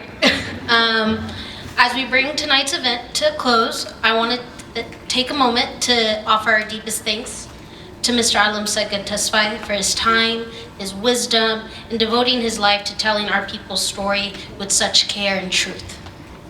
And to all of you with us tonight, thank you for showing up, for listening, for engaging, and being part of this important space. This evening was more than just a lecture. It was a moment of reflection. It was also a call to attention, a reminder of where we come from, what we've endured, and who we're becoming. One of the most beautiful aspects of tonight was seeing the different generations in the room, elders who carry our lived memories of our country's struggles, youth who carry the questions and the curiosity, and those of us in between trying to bridge the two. The intergenerational dialogue is not just symbolic, but it's essential. We cannot fully understand who we are unless we're learning in both directions, from those who've come before us and those who are coming up after us. Mr. ALEMSEGED INTERVIEW reminded us that the history of Eritrea is not a singular narrative. It's layered, often contested, and it's still unfolding. As we, especially those in the diaspora, have a responsibility to not let it be lost, diluted, and rewritten by others. Eritrea's identity is not something we inherit passively, but it's something we must actively seek out, just like today. And we also have to protect it. The diaspora has a particularly unique role in that. We live in a world where our identity is often questioned, flattened, or misunderstood. But in that space, we've also created an incredible freedom and power to research, to write, to educate, to archive, to translate, to publish, and to organize. So let tonight be a reminder that our connection to Eritrea doesn't end with the memory or our history, but it begins there. And it continues through learning, through critical thought, through cultural pride, and through the efforts to ensure that our story, the true story of Eritrea, is preserved and passed down through accuracy and with dignity. I encourage you to continue these conversations beyond this room, to ask your parents, your grandparents, your community, to revisit the archives, to support our historians, to read the book, and if there's something missing, to write it, to film it, to record it. We're not just the inheritors of our history, but we're the ones shaping how it is preserved and remembered and continued. So on behalf of the organizing committee, who has spent countless weeks to get this together, ALEMSEGED, spending 2-3 hour Zoom calls to make sure that our diaspora voices, our version was heard. Thank you guys. And I hope we leave here today feeling inspired, informed, and more connected to our Eritrean roots before we were here today. So let's continue to honor the past by taking responsibility for the future, and not to forget that our history depends on us. Thank you.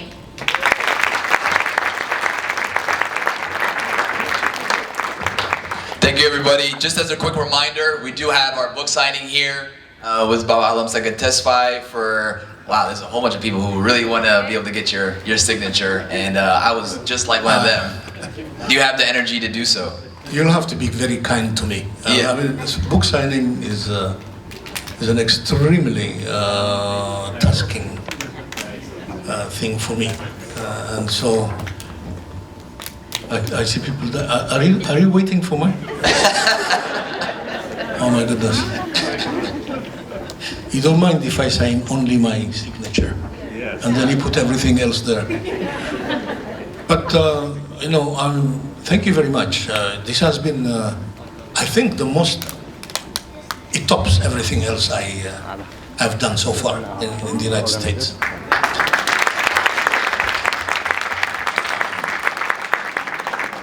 It's a privilege. I really am very happy to meet with young people here and hear your thoughts and your concerns regarding the history of Eritrea. I mean, I could wish for nothing more than this. Everywhere I went, it's been always bold people and people with gray hair, and now I see very few gray hair, which welcome, but a lot of young people, and it's a pleasure, really. It's a pleasure. You know how they say 10 books you have to read before you die? Oh, this is something like I really want to do before I die, but I've done it. And maybe I hope I'll do it again also. Thank you very much.